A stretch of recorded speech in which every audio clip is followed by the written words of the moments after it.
Chapter 1809. Then second elder is willing to let me be adopted by the second branch. In the side hall of the grievance hall, Wang Rini looked at Wang Kuei and cupped his hands. Wang Kuei stroked his beard and pretended to be indifferent. I'm naturally happy that you're willing to be adopted by the second branch. Your second uncle has been married for many years and still doesn't have a son. You being adopted by him can be considered as fulfilling a wish of mine for many years. However, you have to get your father's consent. After all, you're his son. Wang Rini's face flashed with resentment when he heard this. He said coldly, He never had a son like me in his heart. Otherwise, he wouldn't have imprisoned me here for an outsider, and he wouldn't have sent my mother back to the ancestral home from Sui province. Since he doesn't have a son like me in his heart, what right does he have to stop me from being adopted? As long as second elder and second uncle agree, I'll write a letter tomorrow and inform him of this matter. At that time, I only need second elder to help me say a few words in the clan, and he definitely won't stop me from being adopted by the second branch, because he only has Wang Renbiao as his son in his heart. Wang Kuei nodded and said, Good. If Wang Yu obstructs you in this matter, I'll speak up for you in the clan. Or hasn't had a son for many years. I believe that big brother, third brother, and fourth brother will give me some face. Wang Rini wanted to be adopted by the second branch, and the second branch just happened to have no children. The two sides really hit it off. In that case, Rini thanks second elder. Wang Rini's expression had returned to normal at this time. He cupped his hands and said to Wang Kuei. Wang Kuei's face turned solemn, and he said in a deep voice, Then can you tell me your plan now?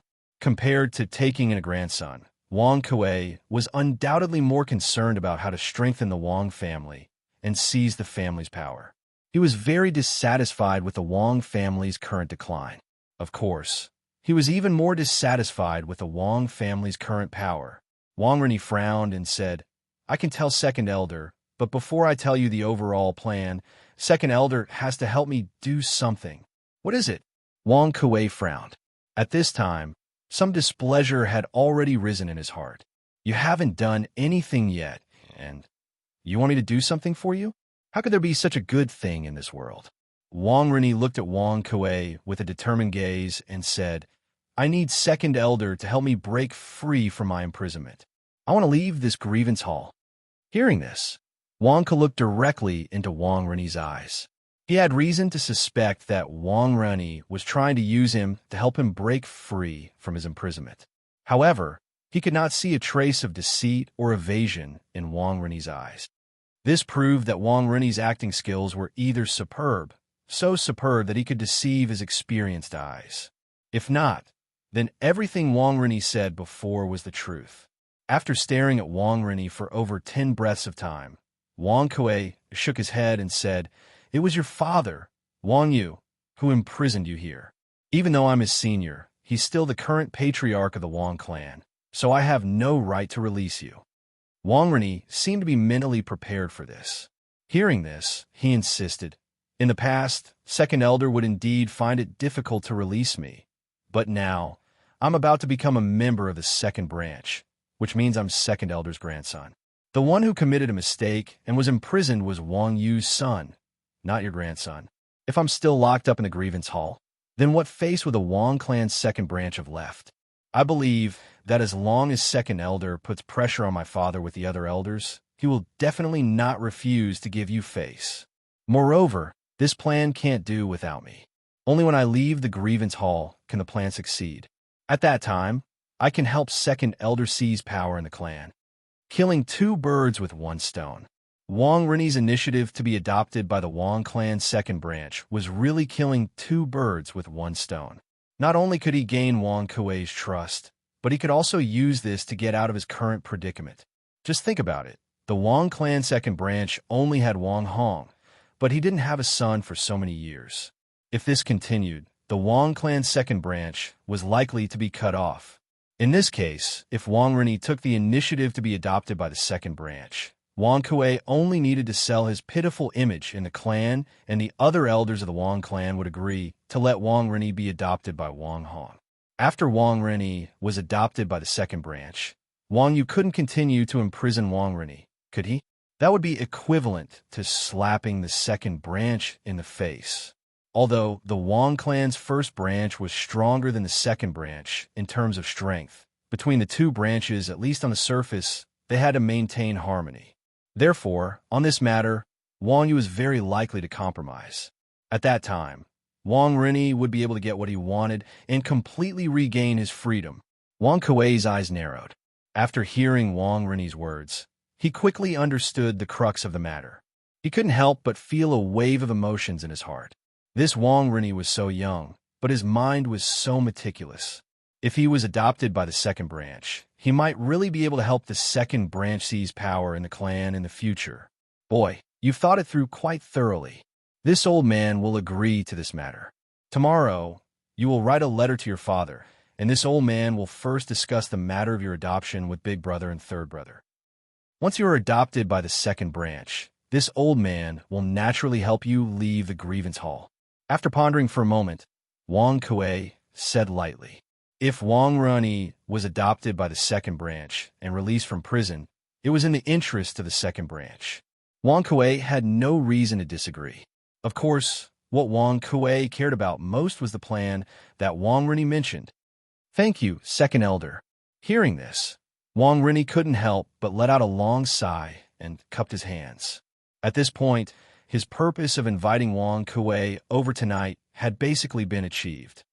Since this old man has promised you, then I will definitely do it. Now, can you tell this old man about your plan? Wang Kuei stroked his beard and asked somewhat impatiently. Wang Rini smiled mysteriously and took a step forward. Of course, in a dim and dilapidated room, several youths were bound to wooden stakes with iron shackles on their hands.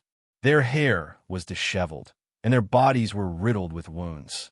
There were also several bloody marks on their faces. Around them stood several burly soldiers.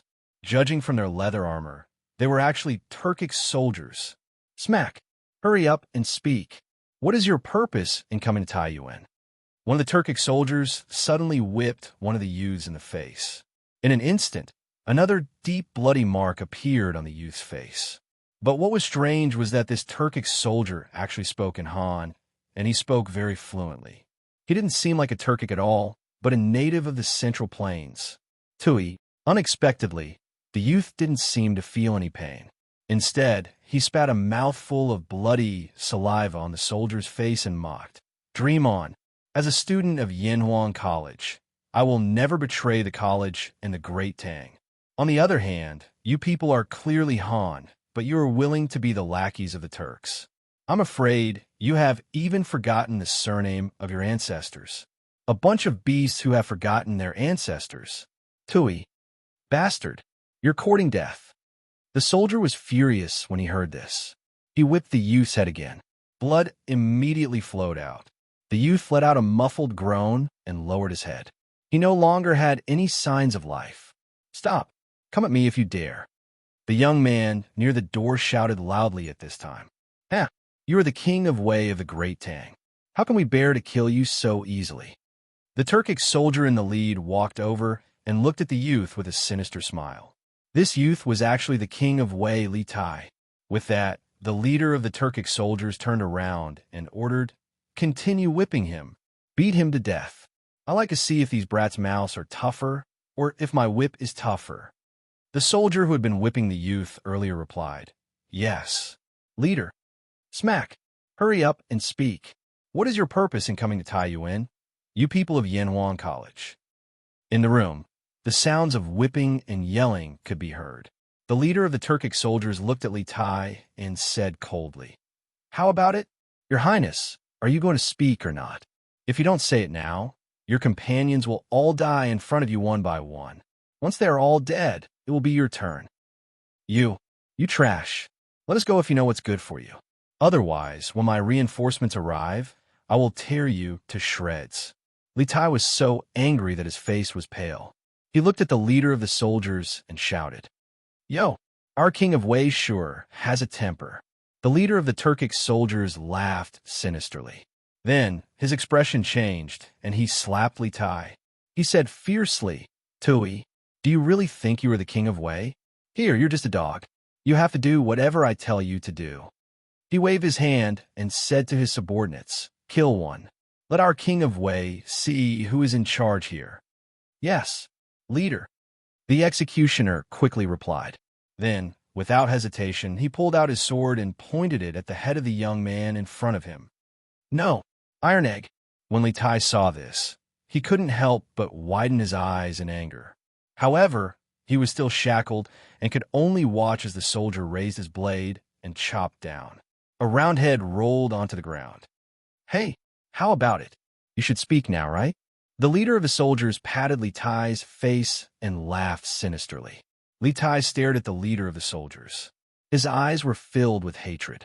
It was as if he wanted to pierce through the head of the soldier in front of him. The leader of the soldiers saw that Li Tai was not speaking.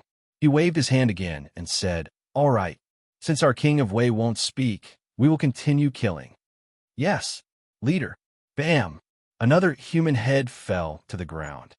Kill again. Kill again. After a while, except for Li Tai, the rest of the young men in the room were all beheaded.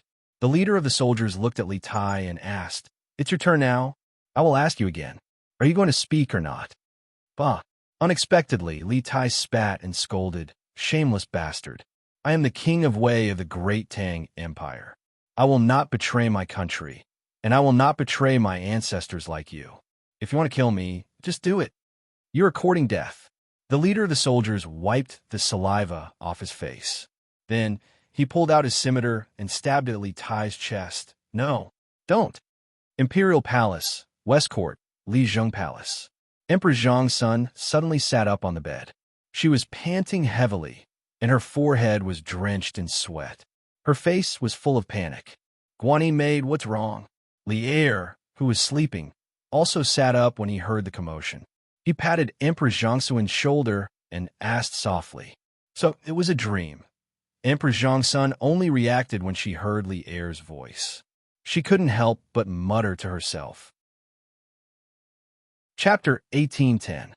Guanyin maid, you're saying that you dreamed that Qin Ke was captured by the Turks? In Empress Zhangsuin's chambers in the Imperial Palace's West Court, Empress Zhang's son, who had just awoken from her nightmare, gave Li Er a brief account of her dream. Li Er frowned thoughtfully. Empress Zhang's son still had lingering fears. It was clear that she had yet to recover from her dream.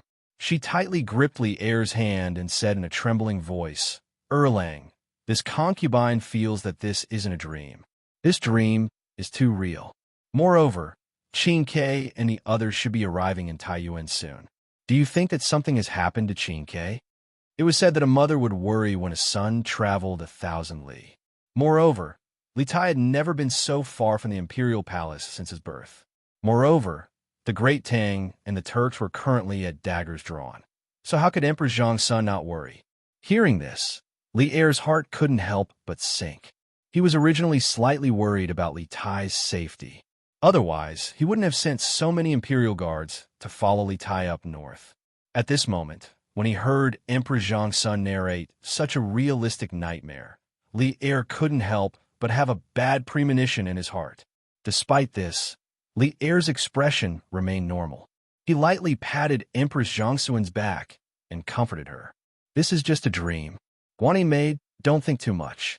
Qin Ke has 1,000 imperial army soldiers protecting her, and the two brothers of the Dugu clan are both top-class experts. Nothing will happen to her, much less in Taiyuan. Taiyuan Prefecture has 70,000 soldiers, and there are several barriers between Taiyuan and the Turks. What you saw in your dream can't possibly be real. Relax and don't think too much. These words were not only for Emperor Zhang's son to hear, but also for himself to hear. In his view, Li Tai's defense was so strong that it was impossible for what Empress Zhang's son had seen in her dream to happen. But this concubine's heart is still not at ease. Erlang, has there been any news from Qin Ke recently? Empress Zhang's son patted her chest and panted a few times before turning to Li Er. She was already suffering from qi, and although she had gradually recovered after half a year of recuperation, she suddenly felt that it was a little difficult to breathe when she was agitated. Li Er also clearly felt Empress Zhangsuin's abnormality. He held Empress Zhongxuan's hand and said, Qin Ke hasn't sent back a message yet, but that's the best news. He brought a telegraph with him on this trip. If something happens, he'll definitely send a telegram back immediately. If you're still worried, I will have someone send him a telegram tomorrow morning to ask about the situation on his side. Don't worry too much for now. Relax, and continue to rest. It's still early before daybreak. Li Er's affirmative tone made Empress Zhongxun feel slightly at ease. She let out a light sigh and said with a nod, All right, Erlang, remember to send a telegram to Qin Ke tomorrow. Also, send someone to inform me when Qin Ke returns. Ordering the emperor to do things was somewhat out of line for the empress, but Li Er and Emperor Zhongxun had been husband and wife since young and had deep feelings for each other. He naturally would not care about this. He smiled and comforted, Guanin's servant, don't worry. If there is news tomorrow, Zhen will send someone to inform you. Now go to sleep. Thank you very much, Your Majesty. Empress Zhongxun smiled, as if relieved of a heavy burden. The two of them lay down again. After a while, the sound of steady and regular breathing sounded in the bedchamber. Your Majesty, the notice of conscription has been urgently sent to all the provinces and counties. The Ministry of War has formulated a conscription plan for all the provinces and counties. All the provinces and counties are actively selecting elites. It is estimated that in a few days, the elites of the provinces and counties will enter the capital one after another. When the time comes, the 150,000 troops will be stationed on a plain south of Chang and city at the foot of Neosho Mountain, with Fengshui at the back and building toward the east. Fengshui, one of the 8 rivers of Chang'an, was located in Shi County south of Chang'an City. It was also about 20 miles east of Neosho Mountain. In the morning court, Li Jing, the minister of the Ministry of War, reported to Li Er the recent progress of the imperial court's preparations for war. Among them, he inevitably mentioned Li Er's request to conscript the soldiers into the capital. Although Chang'an City was the largest city in the world, it had a population of 1 million. Don't underestimate this population. Cities in this era were not like modern times where they were all high-rise buildings. The floor area ratio of residential houses was very low. Many nobles and officials often had mansions of hundreds of acres. Under such circumstances, it was not easy for Chang'an City to accommodate 1 million people. It was already the limit that they could fit into the 12 garrison camps in the capital. There was really no ready-made place to build another army camp for 150,000 troops. Therefore, the 150,000 elite soldiers recruited from all over the country could only be stationed outside the city. The location of the military camp had to be near a water source. Hearing this, Li Er nodded in satisfaction and said, the 150,000 troops will be stationed in one camp. The location of the camp is very important. The bank of Fengshui in the south of Chang'an City is a good place. Li Jing, hear me. The Ministry of War is to immediately set up a camp by the bank of Fengshui in the south of the city. The Ministry of Works and the Ministry of Revenue will allocate all the resources needed. When the 150,000 elite soldiers arrive, immediately begin training. Li Jing cupped his fists and accepted the order. This old official receives the order. Li Er nodded and then looked at Xiao Yu among the civil officials. He said in a deep voice, Xiao Yu, this old official is here. Xiao Yu stepped forward and cupped his fists. Li Er opened his mouth and said, Today, there will be a sum of military funds added to the Ministry of Revenue. This sum of military funds will be used to supply the 150,000 elite soldiers that are about to enter the capital. Minister Xiao, you must make sure that the soldiers do not lack their armor and food, and even more so, do not affect their training progress. Xiao Yu frowned and cupped his fists. He asked, this old official is bold to ask, Your Majesty, is this military fund from the fundraising event that will be held in Lantian City this afternoon? Hearing this, the rest of the officials in the Taiji Palace all perked up and listened attentively. This time, Li Er did not hide anything. Instead, he openly admitted, That's right. It is the fundraising event that will be reported this afternoon. This was the first time Li Er admitted in front of the civil and military officials that the 150,000 soldiers military fund was mainly from the fundraising event held by the Yanhuang Chamber of Commerce. The officials were only guessing before. Now that they heard Li Er personally confirm it, they could not help but be at a loss. Some of them, such as Zhang Sun Wuji, had a smile on their faces. Xiao Yu said with a serious face, "Your Majesty, do you really think that with just these commoner merchants, you can raise enough military funds to supply the 150,000 soldiers for a few months?" The rest of the officials also started to mutter. Obviously, from their point of view, it was impossible to raise so much money with just the commoner merchants. After all, the concept of merchants prioritizing profit was already deeply ingrained in the hearts of the people. Moreover, it was the hearts of these scholars. Li Er smiled faintly. "Whether it is possible or not, we will know before dusk today. At that time, if the money raised is not enough, I will think of another way. No matter what, before the army departs, we will definitely raise enough money and rations." Minister Xiao, you only need to wait until the fundraising event is over and lead the officials from the Ministry of Revenue to take over the military fund and make the overall arrangements. This old official receives the decree.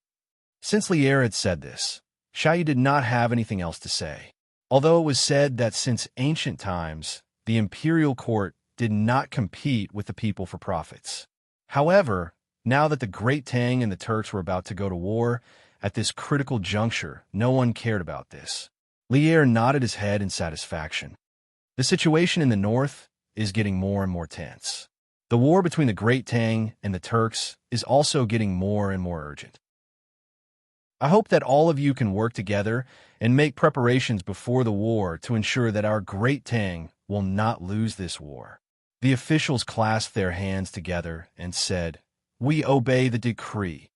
Seeing that the matters that needed to be discussed were more or less discussed, Li Er opened his mouth and said, "My beloved officials, please report to me. If there is nothing else, the court is dismissed." After waiting for a while, no one stepped forward. The eunuch standing at the side of the hall shouted with a sharp voice, "The court is dismissed. Farewell, Your Majesty." As the officials sent him off, Li Er stood up and left the Taiji Palace, heading toward the Ganlu Palace. Zhao Song, go and arrange for someone to send a telegram to Qingke from the Imperial Astronomer. Ask him about the situation over there. Returning to the Ganlu Palace, Li Er did not even change into his normal clothes before instructing Zhao Song. In the Imperial Palace, there was a telegram placed in the Imperial Astronomer's platform, temporarily under the care of the Imperial Astronomer. The function of the Imperial Astronomer was to observe the astronomical phenomena, calculate the solar terms, and set the calendar. From the Qin, Han, to the southern dynasties, the Imperial Astronomer was in charge of the astronomical calendar. The Secretary Province of the Sui Dynasty was under the Imperial Astronomer Chao. In the Tang Dynasty, the Imperial Astronomer Bureau was changed to the Imperial Astronomer Bureau. After that, it was renamed to the Secretarial Court, the Celestial Sphere Overwatch Council, the Celestial Sphere Overwatch Council, or the Secretary Province. The Imperial Astronomer of this time was equivalent to the ancient version of a national observatory. It was responsible for observing the astronomical phenomena and announcing the calendar. The Imperial Astronomer was equivalent to the director of the National Observatory. Due to the calendar and the fact that the ancients believed that the changes in the astronomical phenomena were directly related to the changes in human affairs, the Imperial Astronomer's position was very important. The reason why the telegram was kept in the Imperial Astronomer's Observatory was mainly because the observatory's observatory was located at a higher location. When sending telegrams, it would be easier for electromagnetic signals to travel further. This was what Li Zixuan had told Li Er earlier. Back when Guan City was quelling the rebellion, Li Yu brought the telegram to the pagoda of the Songyue Temple, hundreds of miles away, to send a message to the academy. This was the principle behind it. Before the telegram relay station was built, this was the only way to increase the distance of the telegram. Although the increase was limited, it was still enough to send messages from Chang into Taiyuan. Besides the telegram, Lier had already sent several palace eunuchs to Yanhuang College to learn how to use the telegram. Thus, even if Li Tai was not in the palace, there were still people in the palace who knew how to use the telegram. Understood. Zhao Song bowed and accepted the order, then turned and left. Call Li Junxian over to see us. After Zhao Song left, Li Er ordered one of the eunuchs in the hall. Understood. The eunuchs bowed and left. This general pays respects to your majesty. A few moments later, Li Junxian strode into the hall and bowed. Rise. Seeing Li Junxian, Li Er put down the memorial in his hand and walked up to Li Junxian. We called you here today because we have a task for you. Li Junxian cupped his fists and said, Your Majesty, please give your orders. Li Er nodded and said in a deep voice, We order you to select a group of 100 elite cavalry. There is no need for too many people, just a dozen or so. Have them immediately depart for Sourcepeak City and investigate if there are any Turk spies in Sourcepeak City. After investigating Taiyuan City, investigate Yunzhong County. If there are any abnormalities, immediately work with the local subjugation residents to eliminate them.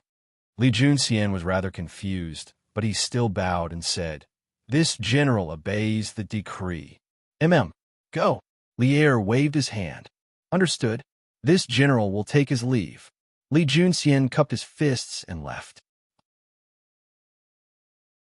Chapter 1811. Although Li Tai's capture by the Turkic spies was only a dream of Empress Zhang's son, the ancients believed in ghosts and gods.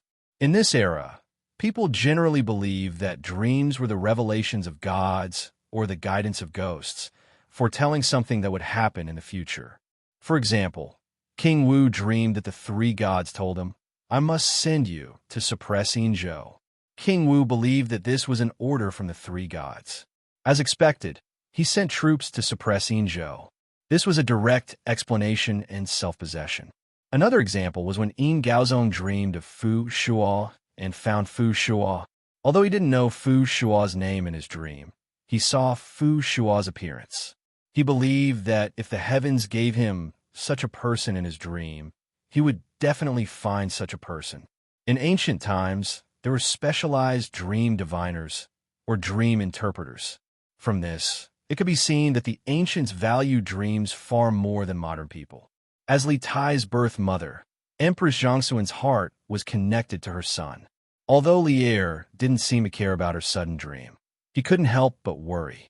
He knew that although there were 1,000 imperial guards following Li Tai north, and Li Tai's destination was in the Tang Empire, so it seemed unlikely that something would happen. However, Li Tai's group was in the open while the local forces were in the dark. As long as the enemy grasped the right opportunity, they might have a chance. Before entering Yanhuang College, Li Tai was one of Li Er's favorite sons.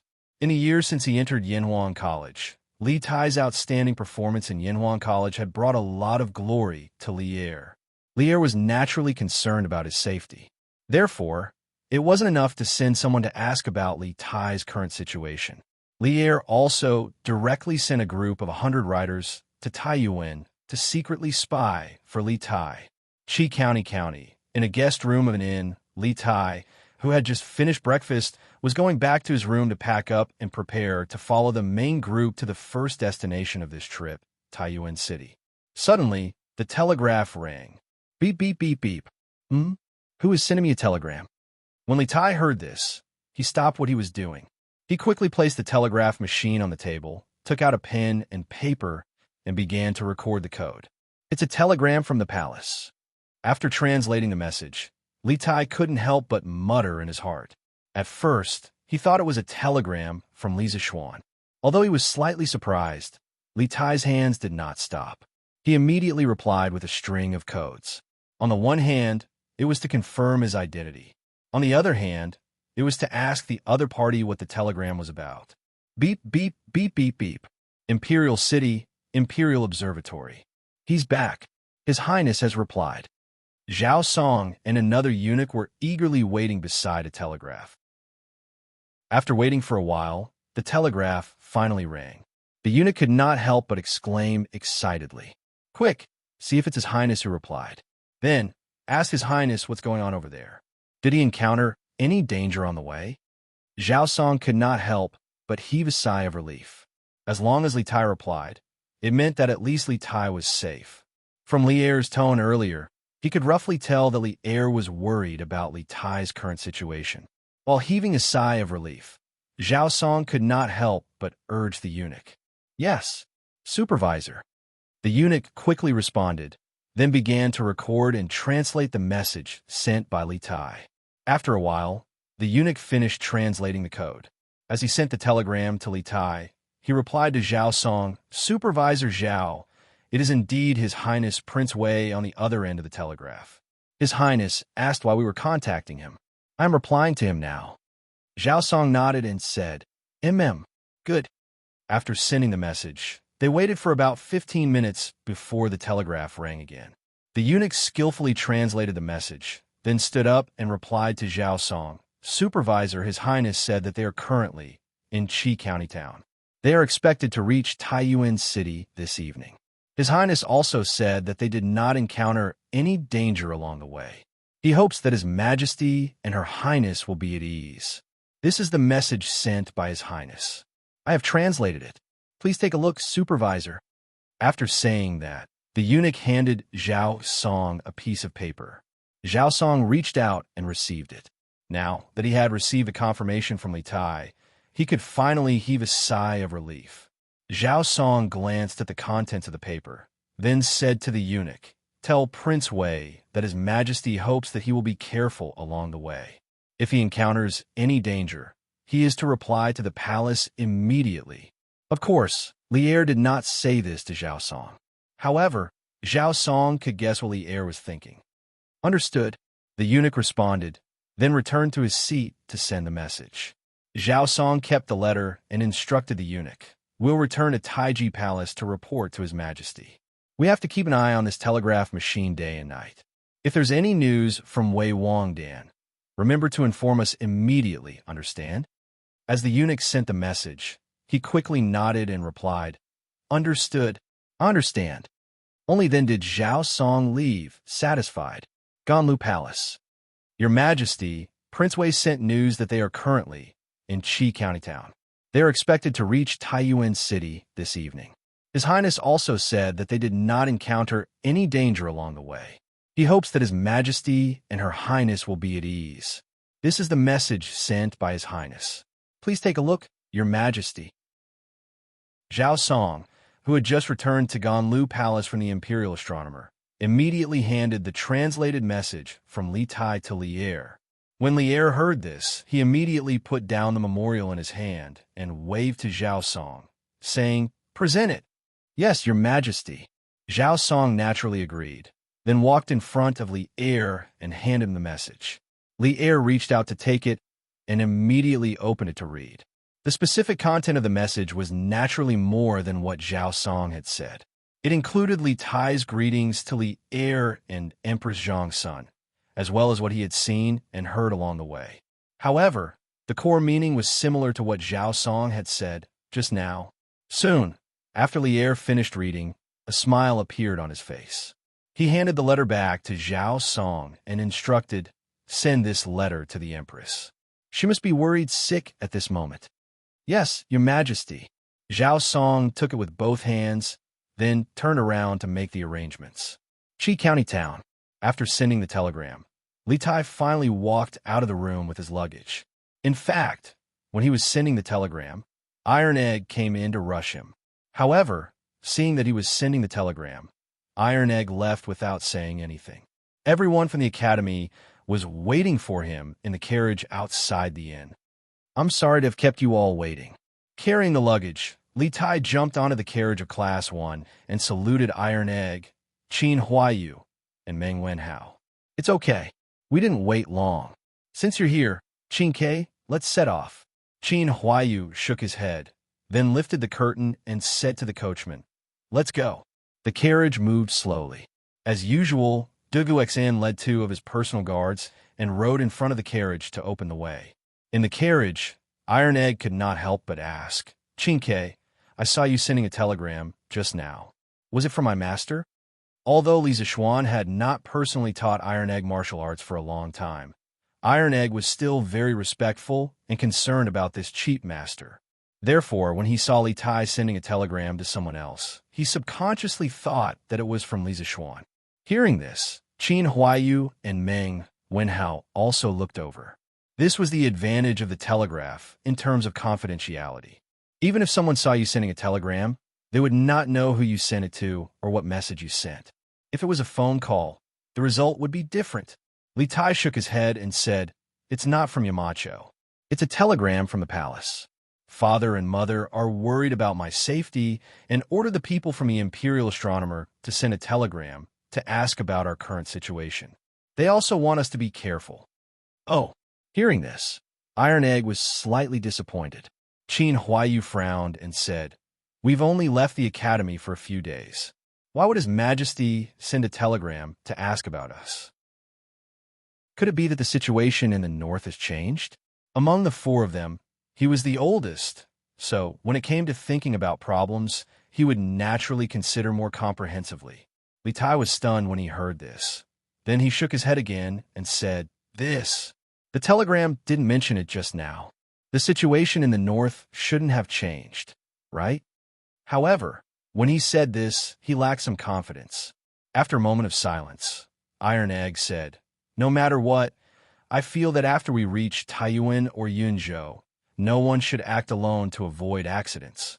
Although there are so many Imperial Guards protecting us this time, if we are not careful, we will still give the enemy an opportunity to attack."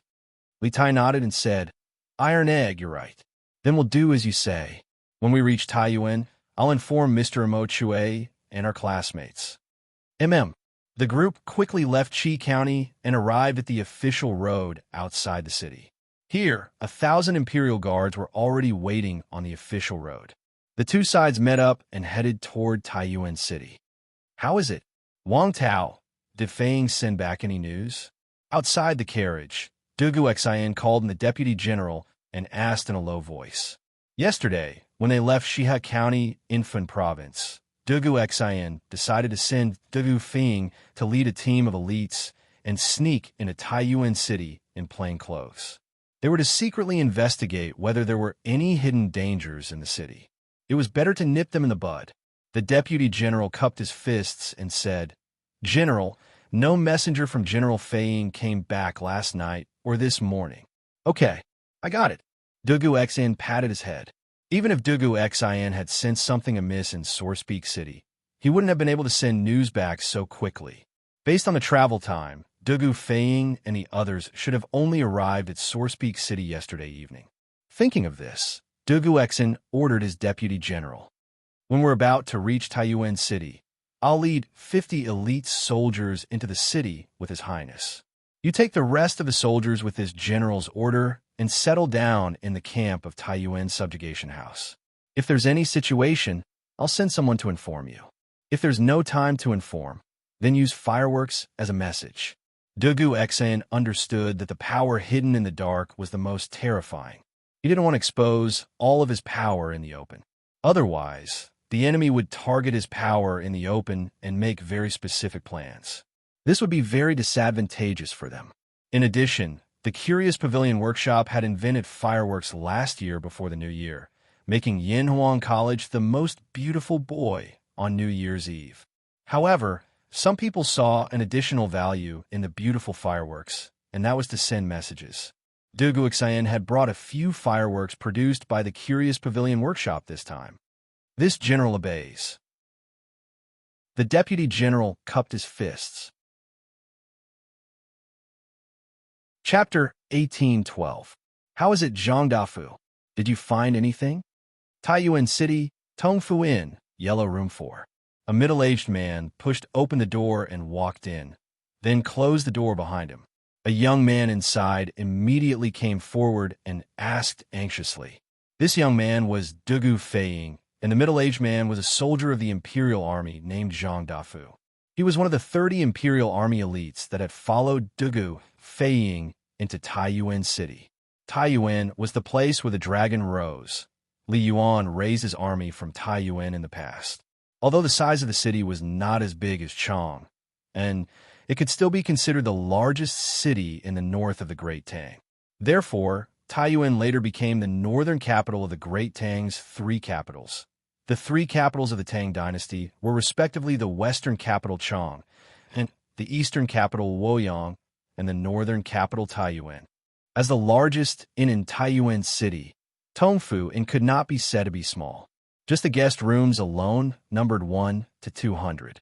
Because of Taiyuan City's special geographical location, merchants traveling from the northern border to the central plains would usually pass through this place.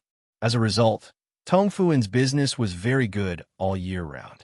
Dugu Feiying and the others had arrived at Taiyuan City around 5 in the afternoon yesterday. When they arrived at Tongfu Inn, there just happened to be several empty rooms, so Dugu Feiying arranged for them to stay there first. Taking advantage of the darkness of the night, some Imperial Army experts with better lightness skills conducted a thorough investigation of the several hundred guest rooms in the inn. In the morning, Dugu Feiying had sent Zhang Dafu and several waiters to inquire about some information. At this time, Zhang Dafu had come to report the results to Dugu Feiying. Replying to General, according to this subordinate's investigation, a group of Turks indeed stayed at this in the day before yesterday. This group's actions are very suspicious because they disguise themselves as Han people during the day. Others might not be able to see it, but I, Zhang Dafu, have fought Turks on the northern border before, so how could I not see it? This group seems to be led by a middle-aged man called Zhu Hongsheng, but I reckon that this name is definitely fake. This Zhu Hongsheng is currently staying in the Sky Room. According to the waiters of the inn, he usually goes out at 7 in the morning and only comes back in the afternoon. I've already had my brothers keep an eye on him. Zhu Hongsheng, a Turk disguised as a Han? This Tongfu Inn is indeed fishy. Dugu Feiying's eyes brightened. Hadn't he infiltrated Taiyuan City in advance to capture the Turkic spy? However, even he didn't expect that things would progress so smoothly. Since the waiter said that this Zhu Hongsheng will go out around 7 a.m., then send 2 vigilant brothers who are good at Qinggong to follow him. See what he's going to do and who he's meeting, then report the information to me. After pondering for a while, Dugu Feiying instructed Zhang Dafu. Although Zhu Hongsheng was very suspicious, he did not have any direct evidence to prove that Zhu Hongsheng was a spy sent by the Turks to Taiyuan City. To catch a thief, he still had to take the stolen goods. Yes, Zhang Dafu cupped his fists and accepted the order. Just as he was about to turn and leave, Dugu Feiying called out, "Wait." Zhang Dafu turned around and saw Dugu Feiying rubbing his chin and pondering for a moment. Then he said, "Have 2 brothers keep an eye on Zhu Hongsheng, then have the rest of the brothers scatter around the city. See if there are any other unfamiliar faces in Taiyuan City in recent days. Oh, ask the guards or beggars at the city gate. They should know." Tongfu Inn was only one of the main places that Dugu Feiying was investigating. Out of caution, he also wanted to thoroughly investigate other places besides the inn. This was the task that his big brother had given him yesterday. On the other hand, from a personal point of view, he really did not want any accidents to happen to the people from Yanhuan College. This was because he still admired Li Zixuan very much. In terms of martial arts, Li Zixuan had taught him and his brother a lot. However, Taiyuan City was so big that it was impossible to thoroughly investigate the city in a short time. Even if he mobilized the power of the entire Taiyuan City government, it was still impossible. Therefore, Dugu Feiying could only try his luck by asking the guards or beggars at the city gate for now. This general obeys. Zhang Dafu responded, then turned and left. Suddenly, only Dugu Feiying was left in the room. Although everything that Dugu Xian had asked him to do had been arranged, he still did not dare to be careless. This was because he also understood that the task of escorting the people from Yanhuan College was very important. There could not be any mistakes. He had to do his best to strangle all possible unknown risks in the cradle. For this reason, he had to be very careful. For every step he took, he had to look 10 steps ahead. If this was in the past, Dugu Feiying would never do such a thing. In the past, under normal circumstances, he was only responsible for fighting. The one who was responsible for thinking was his big brother, Dugu Xian. Of course, if he encountered someone he could not defeat, his big brother Dugu Xin would still have to take action. But now, Dugu Xin could not protect him, so he could only rely on himself. After organizing all the clues in his mind, Dugu Feiying frowned slightly. This was because he suddenly felt that the information he had obtained was too simple. Did he and Dugu Xin overestimate the Turks, or was the information he had obtained so far only superficial? For a moment, Dugu Feiying was in a dilemma. Forget it. Let's go out and take a look. Let's see what kind of background Zhu Hongshang has. After hesitating for a long time, Dugu Feiying decided to go out and take a look himself. Although he had already ordered his subordinates to follow Zhu Hongshang, he still felt that it would be safer to go out personally. His intuition told him that the truth of the matter was not as simple as they thought. First elder, second elder invites you to the meeting hall for a chat. Taiyuan, Wang family ancestral residence, North Courtyard. Wang Binggang had just finished his breakfast and was about to go out and have tea with a few old friends. At this time, a servant walked in and bowed to him. He was already over 70 years old and had enjoyed all the riches in the world. Now, he had no desire for the worldly things of the aristocratic families. Nothing could arouse his interest, except for the divine tea that had become popular this year. The unique taste of the divine tea left him with endless aftertaste. Tasting a cup of tea was like tasting a part of his life, and he could not stop. Therefore, every few days, Wang Binggang would invite 2 or 3 old friends to have tea and chat. Putting aside his identity as the former head of the Wang family, Wang Binggang was a very approachable person.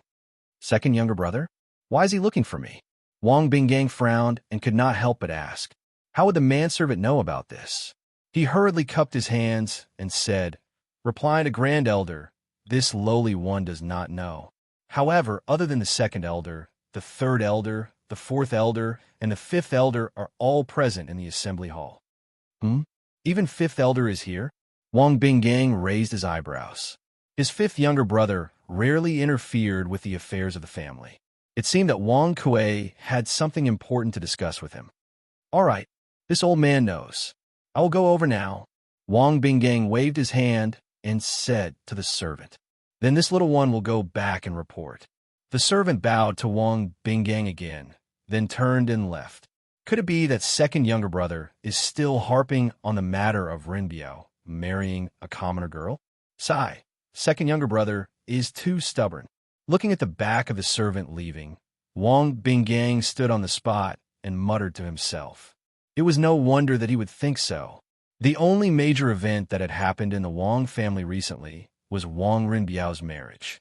Moreover, because of this matter, the elders of the Wang family had been arguing nonstop for the past few days, which gave Wang Binggang quite a headache. Now that Wang Kuei had gathered all the elders together, in Wang Binggang's opinion, it was most likely about Wang Renbiao's matter again. Sigh, it seems that I can't relax and drink tea for a day now. Wang Binggang shook his head and sighed helplessly, then walked toward the front yard. Although he did not want to go, he could not hide forever.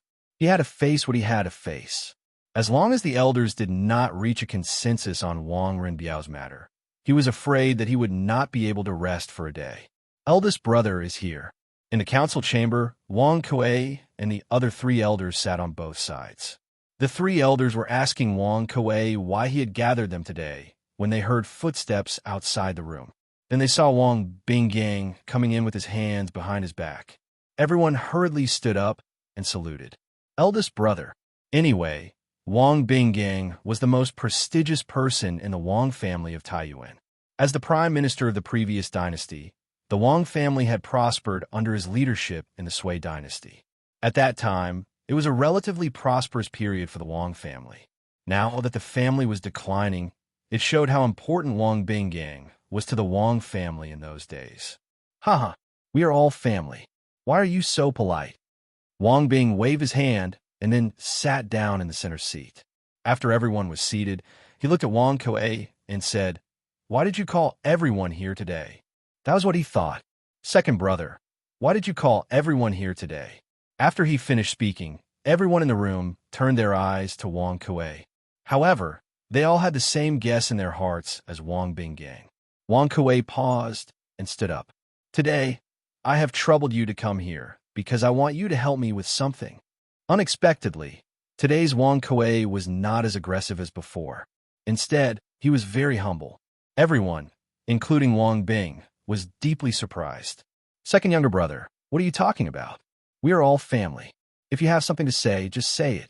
We will help you if we can. Wang Bing did not know what Wang Kuei wanted to do, but he still had to be polite. The others echoed, "That's right. Second elder brother, we are all family. If you have something to say, just say it." Seeing this scene, Wang Kuei said slowly, "In fact, this is not a difficult thing for you. You all know that my Honger has been married for many years and has no children until now. Seeing that my second branch is about to die, I, as his father, am anxious in my heart. This old man wanted to let one of the clan's heirs be adopted by Honger, but whose child isn't a treasure? This old man also understands that my brothers love their grandchildren. So after thinking about it, I feel that only the second son of you Er's family is the most suitable. This child had committed a mistake and was imprisoned in the ancestral home. According to you Er's intention, he was to be imprisoned for his entire life. Instead of that, it was better to let Hong adopt him, change his appearance, and start new. In any case, as long as we old fellows don't say anything, outsiders won't know. Elder brother, what do you think?" Chapter 1813. Adopted. Wang Kuei wanted Wang Rini to be adopted by the second branch. In the meeting hall of the Wang family's ancestral mansion, everyone was shocked after hearing Wang Kuei's words. At first, they were like Wang Bing, thinking that Wang Kuei had called them here because of Wang Rinbiao. Therefore, after hearing Wang Kuei's intentions, everyone in the hall couldn't help but be stunned. Second brother, I can understand your feelings. The second branch has made a lot of contributions to the Wang family over the years, but I'm afraid that we can't make the decision to pass on benevolence and righteousness to the second branch. Wang Bing was also stunned, but when he recovered, he said, "Second brother, you have to ask your and Rini's opinion on this matter." "Huh, elder brother is right. Second brother, you have to ask Rini and you Er's opinion on giving Rini to the second branch." "That's right. If both of them agree, it will be a good thing for the second branch and the Wang family." The other three elders held an indifferent attitude, watching the show from the sidelines. The one being adopted wasn't their grandson, so they weren't in a hurry. Of course, from a logical point of view, they were on Wang Kuei's side. Since the second branch didn't have a son for many years, Wang Kuei's request was reasonable. Hearing that, Wang Kuei smiled slightly and clasped his hands at everyone, saying, her, elder brother, third brother, fourth brother, and fifth brother, how can I not know what you said? I sent someone to Grievance Hall yesterday to ask Rini's opinion. This child is filial and can understand my pain of not having a grandson. He said he is willing to be adopted by the second branch. He will write a letter to you today. I'm sure you will understand the second branch's difficulties. But in the end, this matter still needs elder brother's approval. Elder brother won't be reluctant when the time comes, right? Wang Kuei's smile was really a smile with a knife hidden in it. From a personal point of view, no one would want their grandson to be adopted by others. Even if the grandson was disobedient and often made mistakes, he was still their grandson. However, if Wang Bing did not agree, he would definitely be known as a stingy and selfish person in the clan. Moreover, this was equivalent to publicly breaking off relations with the second branch. In the current unstable situation of the aristocratic clans, the Wang clan's elders wouldn't allow this to affect their unity. Adopted. Wang Kuei wanted Wang Rini to be adopted by the second branch.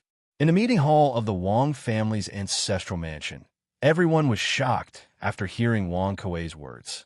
At first, they were like Wang Bing, thinking that Wang Kuei had called them here because of Wang Rinbiao. Therefore, after hearing Wang Kuei's intentions, everyone in the hall couldn't help but be stunned. Second brother, I can understand your feelings.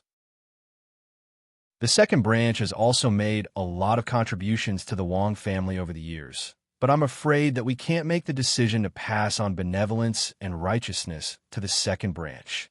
Wang Bing was also stunned for a moment. When he came to his senses, he said, "Second brother, you have to ask for Yu Er's opinion and Rin Yi's opinion on this matter." "Haha, elder brother is right. Second brother, you have to ask Rin Yi and Yu Er's opinion on giving Rin Yi to the second branch." That's right, that's right. If both of them agree, it will be a good thing for the second branch and the Wang family." The other three elders held an indifferent attitude, watching the show from the sidelines. The one being adopted wasn't their grandson, so they weren't in a hurry. Of course, they were on Wang Kuei's side. The fact that the second branch had no children for many years was an indisputable fact. Wang Kuei's request was reasonable. Chapter 1814. Master, when we return to the clan, second elder and the others will definitely use cousin's marriage to make things difficult for you. Has Master thought of a countermeasure? On the official road from Qi County to Taiyuan, a convoy was escorting a carriage northward. Princess Tang and looked at Wang Yu and asked. On the way from Qizhou to Taiyuan Prefecture, they had to pass through Qi County as well. However, unlike Li Tai's group from the Yanwang Academy, Wang Yu's group did not travel too heavily. Instead, they traveled light and traveled much faster. Moreover, Wang Yu was in a hurry. Even if they stayed in an inn in the county at night, they still set off before dawn. If not for this, they might have run into the Yanwang College group on the road. But even though they had been on the road, Princess Tang and did not show much fatigue. This was all thanks to the carriage they were riding in. This carriage was the one that Li Zishuan had sent to Wang Renbiao as a wedding gift on the day of his wedding. Last year, when Li Zishuan had just transmigrated, he had established the Curious Pavilion workshop. At the time, the Curious Pavilion's first luxury product was a new type of carriage. With its extremely small wheel friction, outstanding shock-absorbing performance, and spacious interior, the Curious Pavilion's new carriage became an instant hit, quickly winning the favor of the upper echelons of the Great Tang. After that, with the establishment of Yanhuang College, Li Zishuan's painstaking efforts to create a system of production, learning, and research gradually took shape. The Curious Pavilion workshop's technology and R&D capabilities gradually increased. Over the past year, the new carriage had not remained unchanged. Rather, it had been gradually improved as the Curious Pavilion workshop's technology improved. On the day of Wang Renbiao's wedding, the carriage that Li Zishuan had given him was the latest model from the workshop. Its flexibility and comfort were superior to all the current carriages. As a result, even though they had been in a hurry, Wang Yu and Princess Tang and did not feel much physical exhaustion. At most, they were mentally exhausted. Counting the days, we've already left Suizhou for more than 10 days. When we return to the ancestral home, we must act decisively. If second elder and the others object, your husband can only use his authority as the patriarch to suppress them. We can't continue to delay in Taiyuan. We have to hurry back to Suizhou. If we delay government affairs and His Majesty blames us, not only will this old man not be able to take the blame, the Wang clan will also not be able to take the blame. Hearing Princess Tang Anne's words, Wang Yu looked at the trees outside the window and pondered for a moment. Princess Tang An frowned and snorted, "Humph." Second elder, that stubborn old man. If you use the position of patriarch to pressure him, he will definitely say that you are unfilial. Moreover, second elder has quite a bit of prestige in the clan. Apart from father, the other three elders will most likely stand on his side. Haha, madam, don't worry. Although the second elder is stubborn, it's not like there's no way to deal with him. Before leaving Qizhou, I heard a piece of news. Wang Yu chuckled and said mysteriously, "News? What news?" Princess Tang and could not help but ask. Seeing this, Wang Yu did not keep her in suspense. He said bluntly, "Although my cousin married a commoner this time, the Liu clan of Fanyang and the Li clan of Zhao County both sent important juniors from their clans to congratulate him." Madam, don't you find it strange? Princess Tang and was stunned when she heard this. After a moment, she nodded and said, This matter is indeed strange. My cousin is getting married now, and the wedding is simple. He did not send invitations to the Lu clan of Fanyang and the Li clan of Zhao County. However, they came uninvited and even brought expensive gifts. It's really hard to understand. Huh. Actually, madam, if you think about it carefully, you will understand. Wang Yu chuckled and said, in the 4th month of this year, during the Battle of Guan City, the Imperial Army directly destroyed the main forces of the Chui clan of Bowling, Chui clan of Qinghe, and Zheng clan of Xingyang. Only 4 of the 7 great clans were left, and that included the imperial family. When this matter was revealed, the world was shocked. The old men of the Lu clan of Fanyang and the Li clan of Zhao County personally went to Chang and to draw a clear line with the Chui and Zheng clans to express their loyalty to His Majesty. After witnessing the power of the imperial power, how would these 2 clans dare to make any moves? Among the remaining 5 great clans, only our Wang clan of Taiyuan has the closest relationship with His Majesty. Although my cousin is marrying a commoner, the Fan and Lu clans sent their direct descendants to congratulate him personally. This is because my cousin is still the next head of the Wang clan, and they do not want to offend the Wang clan. As for the matter of Jingqiu being the sworn sister of the Marquis of Yong, they definitely did not know before coming to Qizhou. This is a pleasant surprise for them. This trip to Qizhou did not offend the Wang clan, but also indirectly sold the Marquis of Yong in favor. It can be said that they killed 2 birds with 1 stone. Princess Tang thought for a moment and said with a frown, Master's analysis seems to be reasonable. In the past, the Chui clan of Qinghe was the strongest among the 7 great clans. After the Battle of Guan City, the great clans all bowed their heads and pledged their loyalty to His Majesty. Whether it was true or not, the imperial court's strength is stronger than the great clans. This is an indisputable fact. However, Master said that Li Jingqiu being the sworn sister of the Marquis of Yong, and was a pleasant surprise for Lu Changqing and Li Jingxian. Isn't this a bit too much? What ability does Emir Li Zishuan have to make the Lu and Li clans curry favor with him? As Li Er's aunt, Princess Tang, and believed that the great clans were afraid of the imperial power.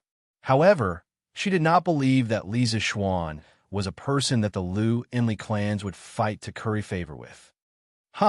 Madam, you are wrong. Wang Yu chuckled and said, not long after we left the Qizhou yesterday, I received news that Lu Changqing and Li Jingxian had also left the Qizhou. Madam, can you guess where they are going? Princess Tang replied without thinking. Where else could they be going? They're definitely going back to Fanyang and Zhao County. That is not true. Wang Yu shook his head and said, at first, I also thought that the 2 of them were going home. However, I received news last night that they're going to Chang'an. When Wang Yu left Suizhou this time, other than the provincial governor's residence guards, he had also brought a portion of the Wang clan's secret guards. Therefore, it was not difficult for him to find out Lu Chengqing and Li Jingshuan's whereabouts. Chang'an? Even the elders of the Fan and Li clans do not dare to go to Chang'an easily.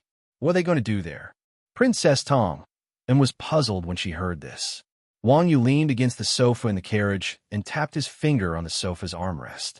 He smiled and said, I'm guessing that they are not going to Chang'an City, but to Lantian County outside Chang'an City. Madam, don't forget that there is a donation gathering in Lantian County this afternoon. The person behind the scenes is the Marquis of Yong. Princess Tang also knew about the donation gathering. She opened her mouth and said in surprise, Master, you're saying that the 2 of them are going to participate in the donation gathering? How is that possible? The money from the donation gathering will be sent to the Imperial Palace in the end. Wang Yu smiled faintly and said, why is that not possible? If Madam does not believe me, then just wait and see. By tomorrow morning at the latest, the news of the eldest sons of the Lu and Li clans participating in the donation gathering will reach Taiyuan. Princess Tang was silent. Although Wang Yu's analysis was reasonable, she still found it hard to believe. Seeing this, Wang Yu continued, Lu Chengqing and Li Jingxian participating in the donation gathering is not only giving face to the Marquis of Yong, but also showing their loyalty to His Majesty and the imperial court. This is killing two birds with one stone. Moreover, madam, don't underestimate the Marquis of Yong. He is the wealthiest businessman in the world. His products are sold well in every province and county in the world. Even the carriage we are riding now comes from the workshop of Strange Taste Pavilion. Yuan compiles dictionaries and lowers the price of books. All the scholars in the world are grateful to him. In addition, he founded Yanwang College and recruited talents from all over the world. Although the college was founded less than a year ago, it is already showing signs of greatness. Even the Turkic Khagan covets the knowledge of Yanwang College and sent the imperial advisor to steal the books of the college. In time, the students of Yanwang College will become the pillars of the country. Li Zishuan will have students all over the world. With such a deep foundation, who in the great Tang would dare to touch him? Even the Son of Heaven would have to be wary of him. Yu Wu is a disciple of spiritual master, and backed by the celestial master path of Mount Longhu. According to Lung Yuyao, he is a grandmaster realm martial artist. There are few martial artists of the same age who can match him. Now that he is in the Black Armored Army, if he gains military merits in the war with the Turkic Khaganate, he might even be promoted to a duke. In addition, half of the generals in the imperial court are on good terms with him. With Li Jing, Cheng Yaojin, Qin Xiong, Yuqi Jingda, and the other old generals looking after him, who would dare to touch him? Furthermore, he was a marquis at the tender age of 20 and was even conferred the title of provincial governor of a province. Among the civil and military officials of the imperial court, apart from Zhang Sun Wuji and Fang Xianling, who else was more favored by the emperor than the Marquis of Yong'an? As long as he doesn't do anything foolish, he will definitely reach the top of the court and have a limitless future. Many people have underestimated his value. Those two brats from the Liu clan and Li clan have good eyes. Wang Yu could tell that Princess Tang and didn't place much importance on Li Zishuan, so he had patiently analyzed the situation to her. Seeing Wang Yu so serious, Princess Tang and couldn't help but turn grave. Before this, she had never imagined that Li Zishuan would be so outstanding. But after hearing Wang Yu's analysis, she had to admit that Li Zishuan was truly the most outstanding youth of the great Tang Empire's younger generation. Wang Yu's second point in particular made her tremble in fear. Once Yanwang College matured, Li Zishuan's strength would rapidly increase. At that time, the Li clan behind Li Zishuan would become an existence on par with the 5 clans and 7 nobles. Who was more awesome, born into a great clan or creating one? Surely everyone knew the answer? Now I seem to understand why Master valued Li Zishuan so much. It seems like it's not a bad thing for cousin to make such a friend. After a long silence, Princess Tang sighed. That's naturally not a bad thing. On the contrary, it's a blessing for the Wang clan. Wang Yu couldn't help but chuckle. His eyes flashed with determination as he said, "When we return to the ancestral home this time, your husband must protect cousin's status as the eldest son of the first wife."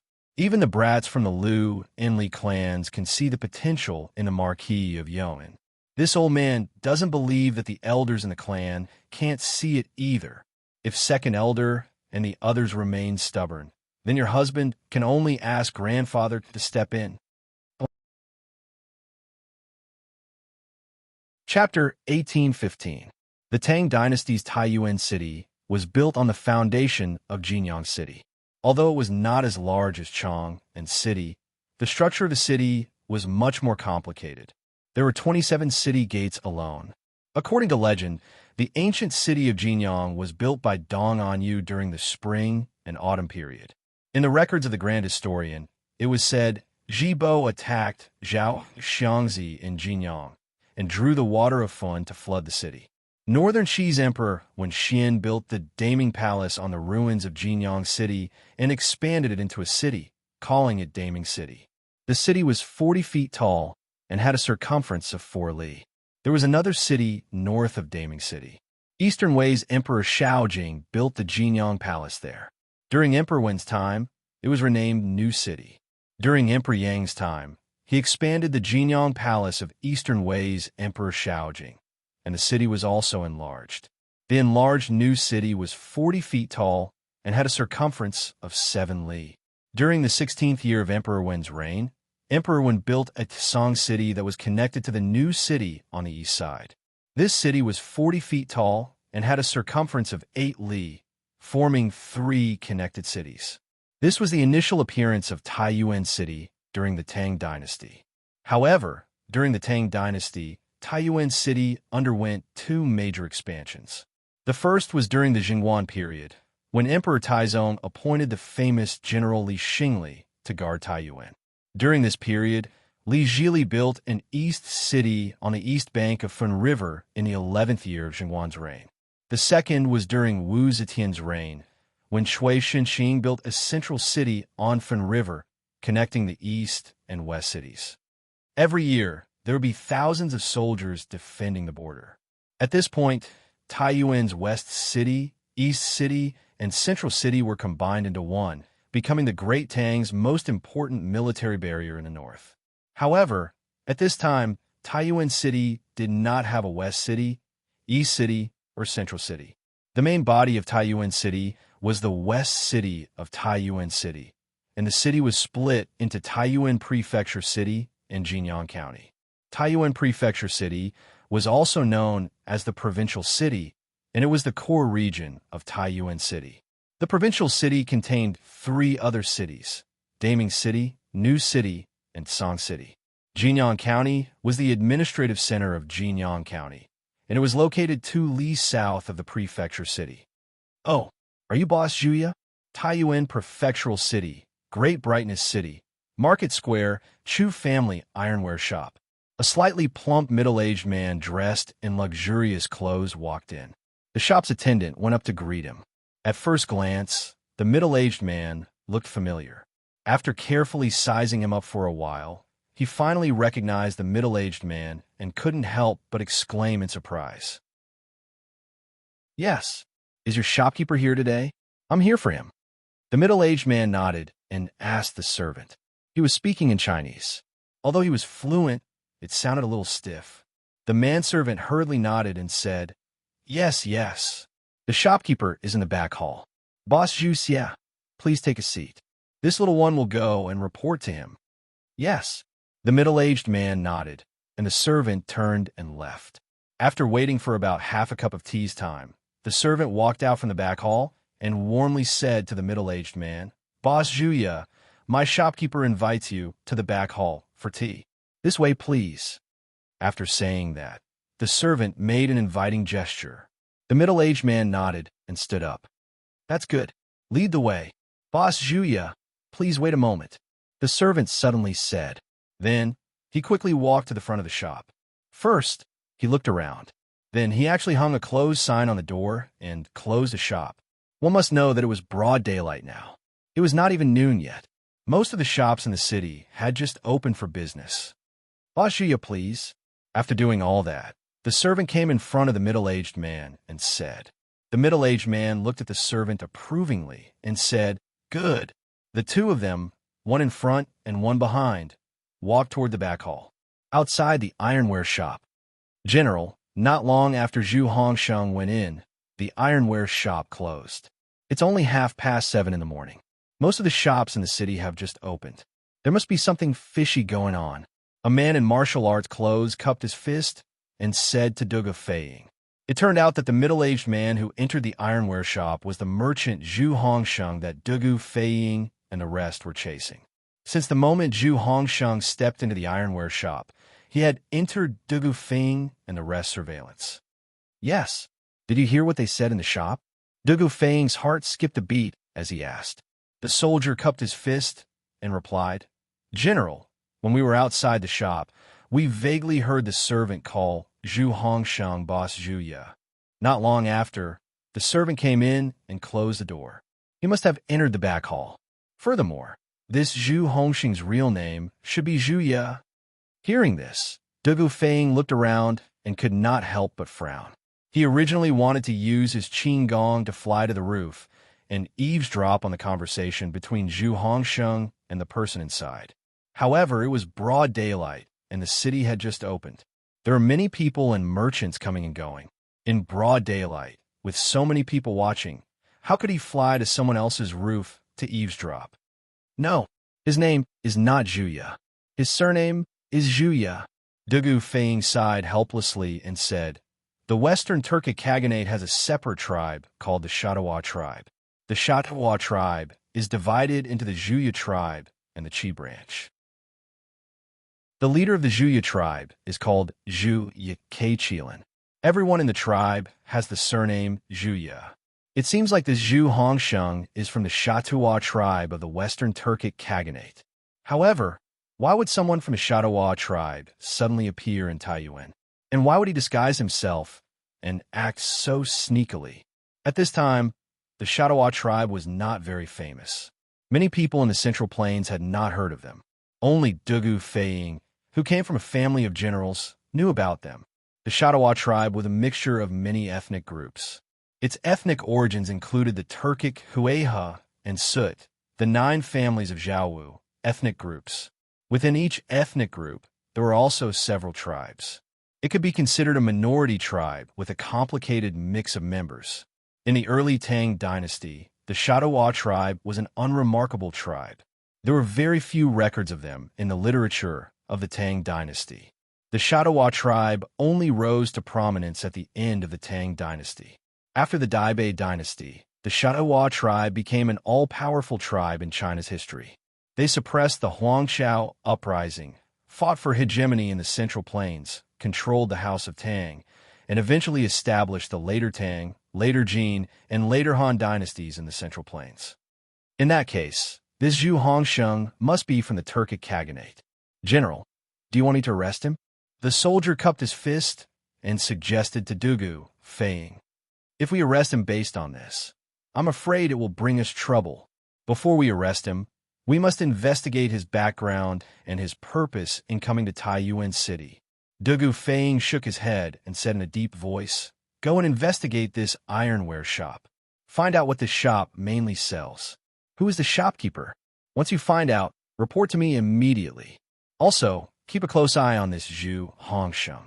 I want to know where he goes and who he meets." "Yes, General."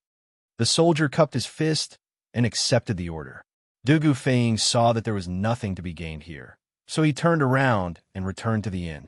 After returning to the inn, Zhang Dafu walked in and cupped his fist to Dugu Feiying. "General, this subordinate had the inn's waiter lure Zhu Hongsheng's accomplice out of the room. Then I took the opportunity to sneak into the heavenly room and rummage through Zhu Hongsheng's luggage. Other than some clothes and money, I did not find anything unusual." Dugu Feiying was dumbfounded. He asked in disbelief, "You didn't see any account books?" Zhang Dafu scratched his head and mumbled, Well, we did see a few booklets, but this subordinate and the others aren't literate and couldn't understand what was written in them. This subordinate wanted to bring a booklet out, but I was worried that Zhu Hongsheng would find something strange when he returned, so I didn't." "You." Dugu Feiying put his hand to his forehead and almost cursed out loud. This was truly a case of not being afraid of a godlike opponent, but being afraid of a pig-like teammate. Zhang Dafu couldn't help but shrink his neck. He probed, "Should this subordinate make another trip? What for? Zhu Hongsheng will be back soon. If you steal the account books now, you'll definitely be caught." Dugu Feiying waved his hand in annoyance. Dugu Xin had given him the task of eliminating the hidden dangers in Sourcepeak City, and he had achieved nothing until now. It was inevitable that he would feel irritated. Zhang Dafu thought for a moment, then cupped his fists and suggested, "General, why don't I capture Zhu Hongsheng and interrogate him? Compared to the safety of Prince Wei and the others, even if we capture the wrong person, it won't matter, right?" "No." Dugu Feiying frowned and thought for a moment before shaking his head. Compared to the safety of King Wei and the others, a mere Zhu Hongsheng is naturally insignificant. However, if he really is an ordinary merchant, then our actions might alert the enemy and alert the Turkic spies with ill intentions. When that happens, it will be even harder to capture them. Zhang Dafu clasped his fist and said, "General, you're right. What should we do now? His Highness and the others should be in the city by dusk today." Dugu Feiying stood with his hands clasped behind his back. He paced around the room, thinking of a countermeasure. Using his brain was not his forte. He was only good at fighting and doing funny things. The current situation was so complicated. Trying to find a way to break out of this situation was simply too much of a brain burner for him. We can't relax our surveillance on Zhu Hongsheng. Today, he went to the Chu Ironware shop in Great Ming City. You have to find out why he went there as soon as possible. In addition, I had you send people to investigate which new faces have arrived in Source Peak City in recent days. Have you made any progress? After some thought, Dugu Feiying turned to Zhang Dafu and asked. Zhang Dafu shook his head and said, "My brothers have already been sent out. I'm afraid we won't have any news until noon." Dugu Feiying said, "Then wait." According to these two directions, if they couldn't find any useful clues before 3:45 in the afternoon, then they would find an opportunity to secretly capture Zhu Hongsheng and his group. At present, this Zhu Hongsheng's behavior is indeed suspicious. This was a helpless move.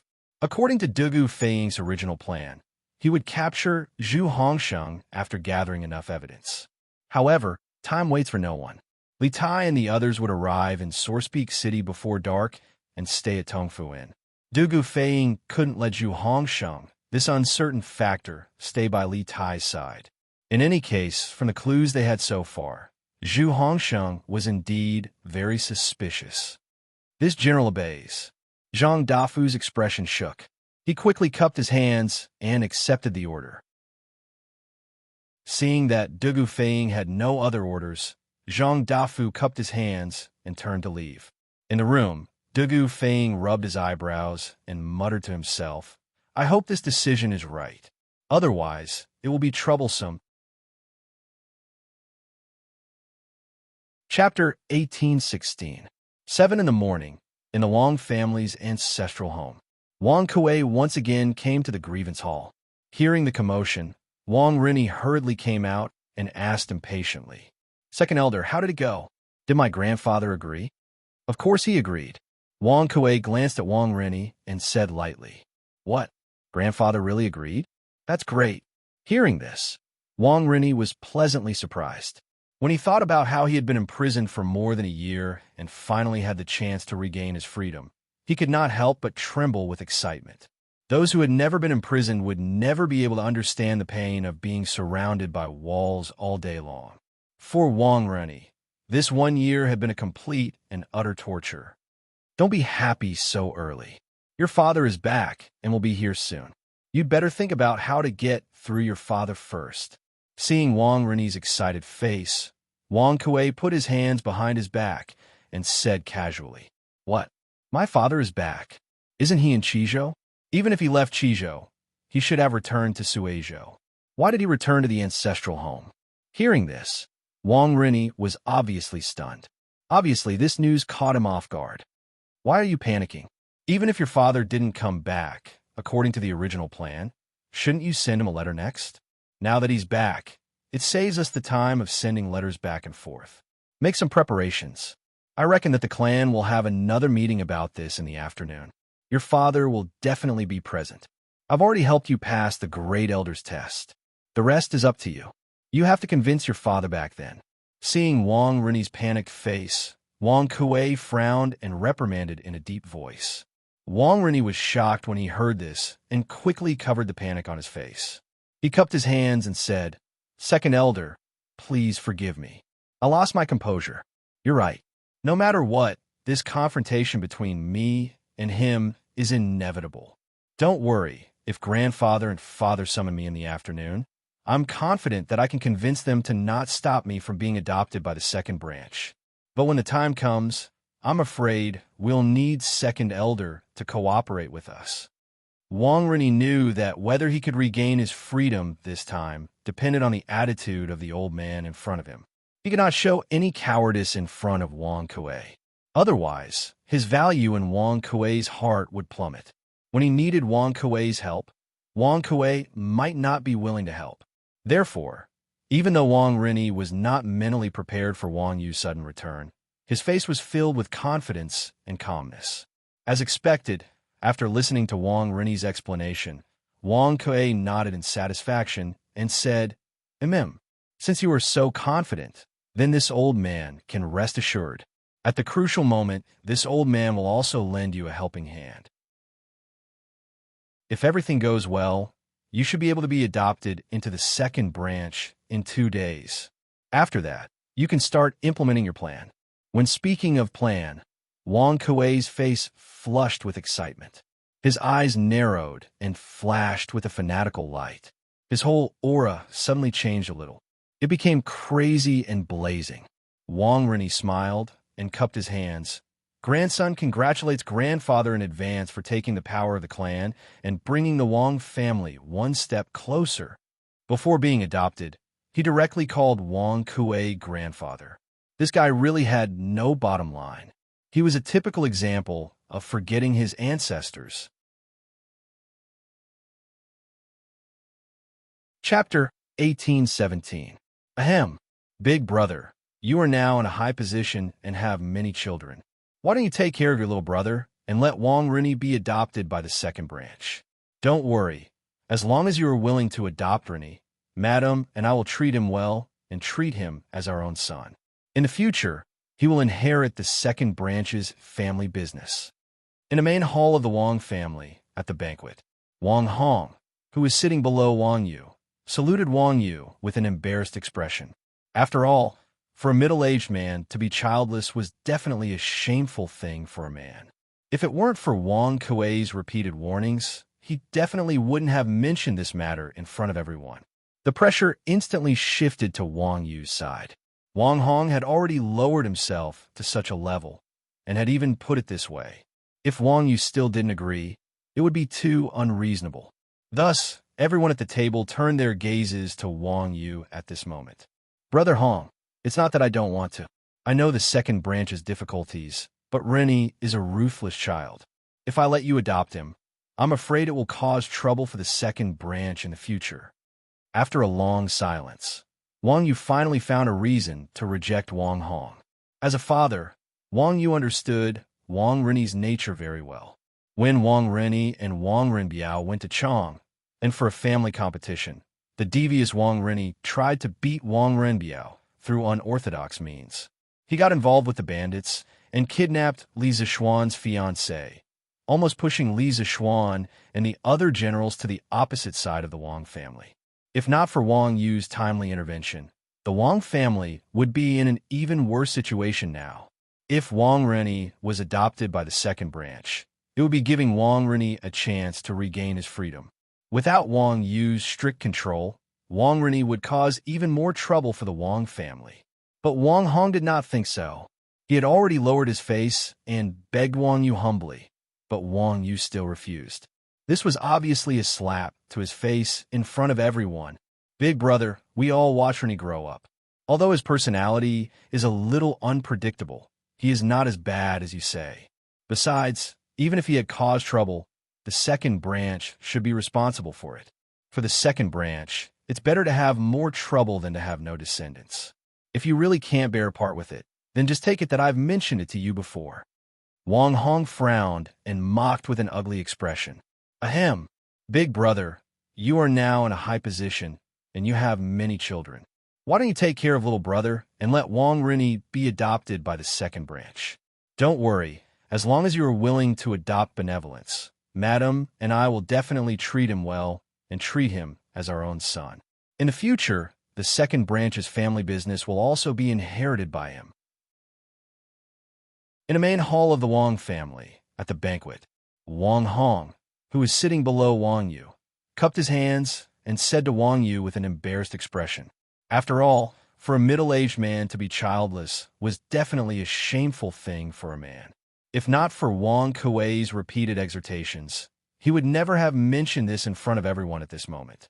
The pressure instantly shifted to Wang Yu's side. Wang Hong had already lowered himself to such a level, and had even put it this way. If Wang Yu still didn't agree, It would be too unreasonable. Thus, everyone at the table turned their gazes to Wang Yu.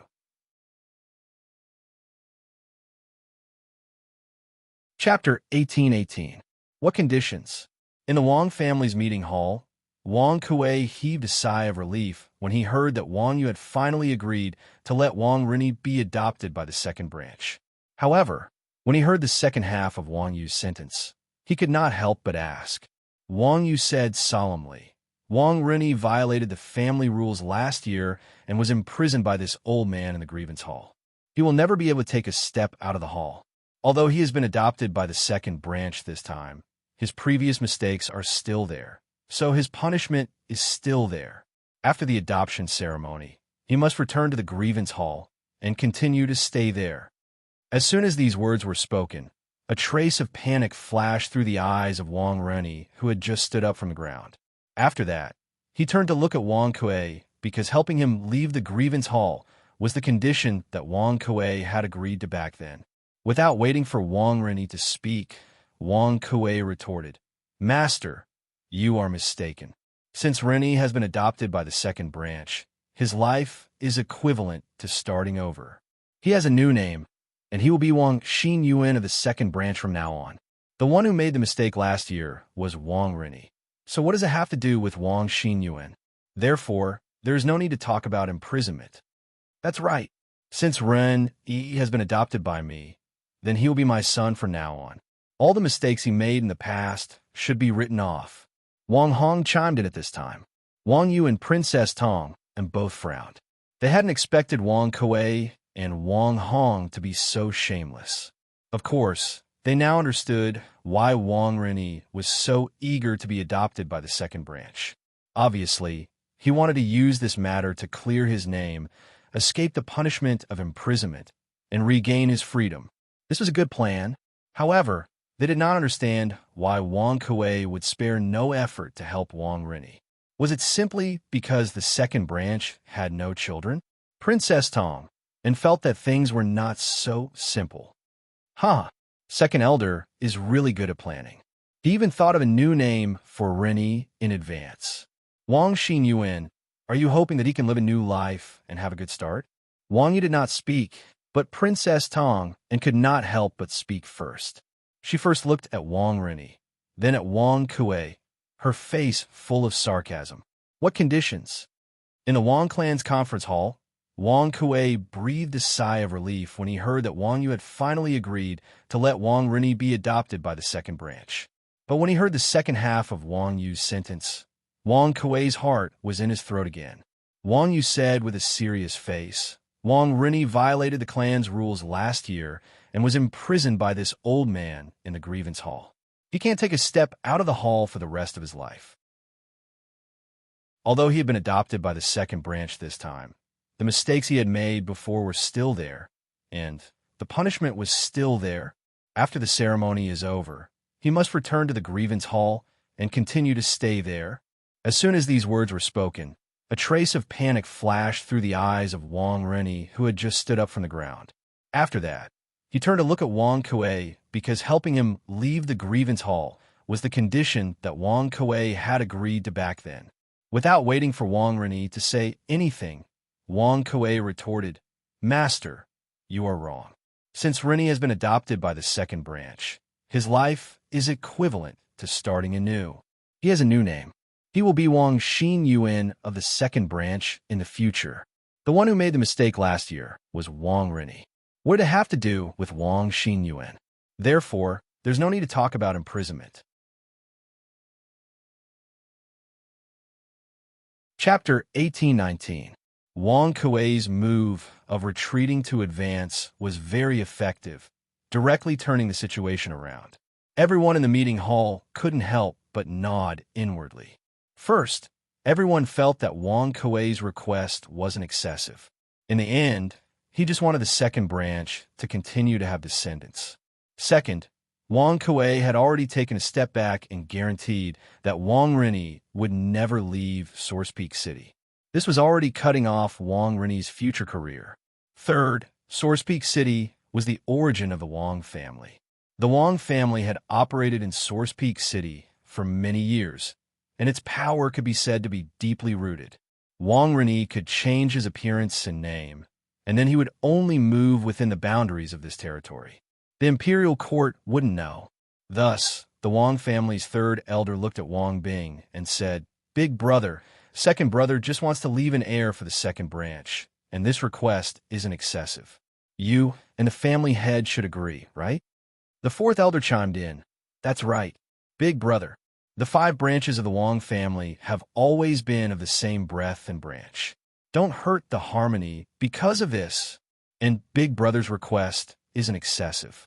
His Majesty is busy every day. As long as Ren doesn't leave Sorespeak City, His Majesty won't know about this."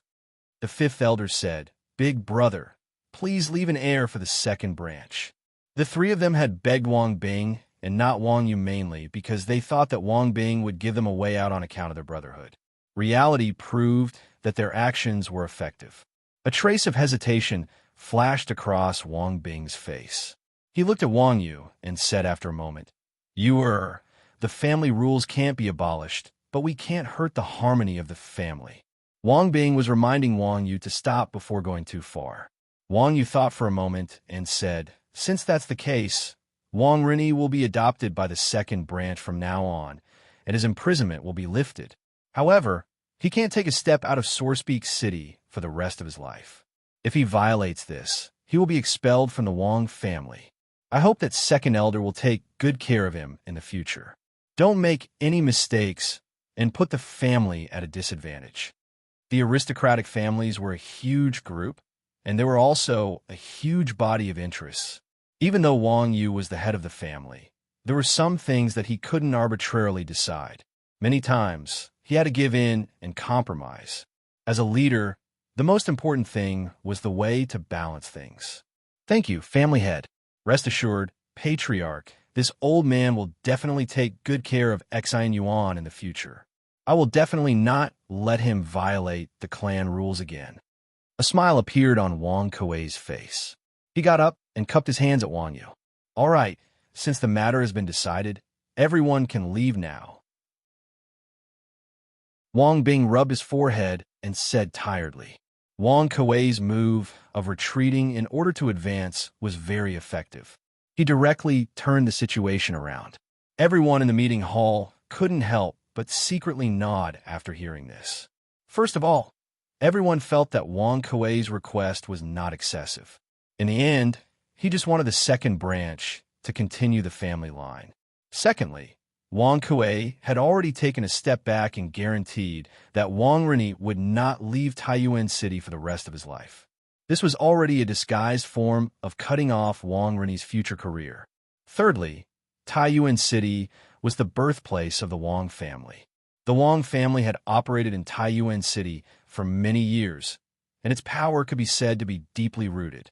If Wang Ren changed his appearance and name, and then moved only within the boundaries of this territory, the imperial court would not know.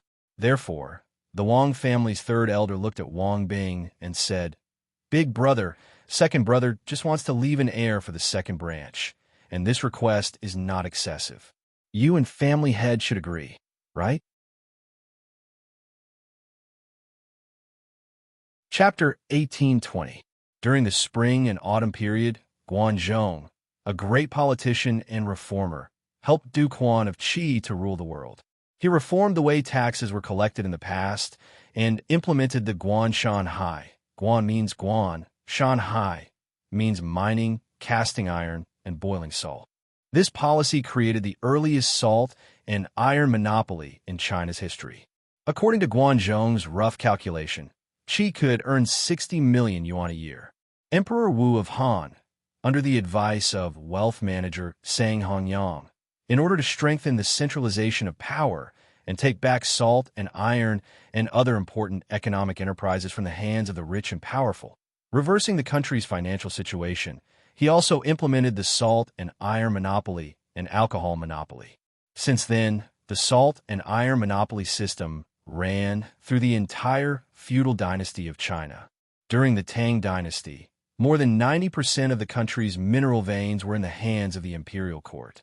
The remaining less than 10% were in the hands of the important officials and aristocratic families, such as Zhongsun Wuji. As a 1,000-year-old clan, the Wang family also controlled 2 mineral veins. There were only 3 sources of iron and iron for the blacksmiths. The first was to buy it from the local government. The second was to recycle some of the iron that the commoners did not use and reforge it. The third was to buy it from the aristocratic families who owned iron. In Tongfu Inn, Dugu Feiying pondered for a moment and ordered, "Go and contact the people of the Wang family. Tell them your identity and ask them to cooperate. Find out the identity of this Kong Chang'an as soon as possible." "Yes, General." Zhang Dafu bowed. After a moment of hesitation, he clasped his fist and said, "General, the head of the Wang family, Wang Yu, has returned to Taiyuan. He came back around noon." "Oh, Wang Yu?" Dugu Feiying's eyes lit up. He pondered for a moment, and suddenly a thought flashed through his mind. He smiled and said, "The Wang family has been in Taiyuan for many years. They are the local bullies. As for Wang Yu, if I remember correctly, Wang Yu's son, Wang Renbiao, is a good friend of the Duke of Yuan. Our main purpose of this trip is to protect the safety of the people from Yanwang College. So, to a certain extent, we should be on the same side as Wang Yu. Get ready and follow me to the Wang family. If we can get their help, it will be very convenient for us to do things in Taiyuan City." As a 1,000-year-old clan, the Wang clan also controlled 2 ore veins. There were only 3 sources for the iron and iron ores required by the common blacksmiths. First, they could buy them from the local government. Second, they could recycle some of the ironware that the common folk didn't use and reforge. Third, they could buy them from the aristocratic families that owned iron ores. Within Tongfu Inn, Dugu Feiying pondered for a moment before instructing, "Go get in touch with the Wang clan's people and reveal your identity. Ask them to cooperate and investigate this Kong Chang'an's identity as soon as possible." "Yes, General." Zhang Dafu bowed and accepted the order. After a moment of hesitation, he cupped his fists and said, "General, the head of the Wang family, Wang Yu, has returned to Taiyuan. He came back around noon." "Oh, Wang Yu?" Dugu Feiying's eyes lit up. After pondering for a moment, an idea suddenly flashed through his mind. The Wang family has been operating in Taiyuan for many years and is the local tyrant. As for Wang Yu, if I remember correctly, Wang Yu's son, Wang Renbiao, has a good relationship with the Marquis of Yong'an. Our main purpose of this trip is to protect the safety of the people from Yanwang College. So, to a certain extent, we should be on the same side as Wang Yu. Get ready and follow me to the Wang family. If we can get their help, it will be very convenient for us to do things in Taiyuan City. Chapter 1821. Constable Sun, you are. The arrival of nearly 100 Yamen runners naturally attracted the attention of the host of the fundraising event, Lin Wenyuan. He hurried forward and asked Constable Sun Elantian County was Li Zishuan's fief, and the host of today's fundraising event was the Yanhuang Chamber of Commerce. The mastermind behind the scenes was Li Zishuan, so Lin Wenyuan naturally did not misunderstand that Constable Sun had brought so many people here to cause trouble. However, he did not expect that the Lantian County Yamen, as the government, would actually send people here today. After all, the fundraising event mainly invited businessmen. Old Master Lin, I am under the orders of County Magistrate, he to bring people here to maintain order and ensure that the fundraising event will proceed smoothly. Cough. I hope that Old Master Lin will not be offended by the number of people who came. Constable Sun very politely cupped his fists towards Lin Wenyuan and said. Hearing this, Lin Wenyuan hurriedly said, What are you saying, Constable Sun? This fundraising event involves a huge sum of money. For the county yamen to send people here, I am naturally more than happy to oblige. Why would I be offended? In a while, I will invite Constable Sun in for tea. Lin Wenyuan was a businessman. If it was in the past, when would he not bow and scrape in front of officials? Now that he was an important member of the Yanhuang Chamber of Commerce and had Li Zishuan's protection, he could not help but straighten his back. But even so, he didn't dare to be complacent, arrogant, and despotic because he knew who gave him everything he had now. He was now dealing with people in the officialdom, adhering to the principle of being neither servile nor overbearing. If people respect him, he will respect them tenfold. He would not embarrass the Yin Huang Chamber of Commerce, nor would he cause unnecessary trouble for the Yin Huang Chamber of Commerce. Hee. Old Master Lin, you don't have to be so courteous. I'm just a boor. Today, protecting this Longman Inn is my duty. You don't have to care about me.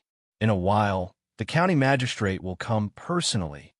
Constable Sun smiled and cupped his fist towards Lin Wenyuan. Hearing this, Lin Wenyuan was slightly taken aback. He did not expect that not only would the county yamen send a constable to maintain order, even county magistrate he would be coming personally. This was a donation gathering organized by the Yin Huang Chamber of Commerce. Wasn't county magistrate he afraid that his identity would be exposed to gossip? Although that was what he was thinking, Lin Wenyuan remained calm and collected. He cupped his hands respectfully and said, Constable Sun is really diligent and responsible. Then I will go and entertain the guests. When county magistrate he arrives, I will definitely welcome him personally. At this moment, cries of surprise rang out from the crowd. Then the crowd took the initiative to open up a path. An official in a purple official robe with a golden jade belt at his waist walked toward the Dragon Gate Inn with 7 or 8 low-ranking officials. Looking at the color of the leader's official uniform, he was actually a third-grade official. Whoa, where did this high-ranking official come from?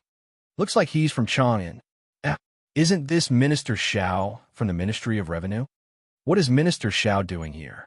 The onlookers were whispering to each other in low voices. It was not that they had not seen high-ranking officials before. Even the emperor had come to Lantian County before. It was just that all third-grade officials and above were important officials of the imperial court. Now that the donation gathering was about to start, a third-grade official suddenly came here.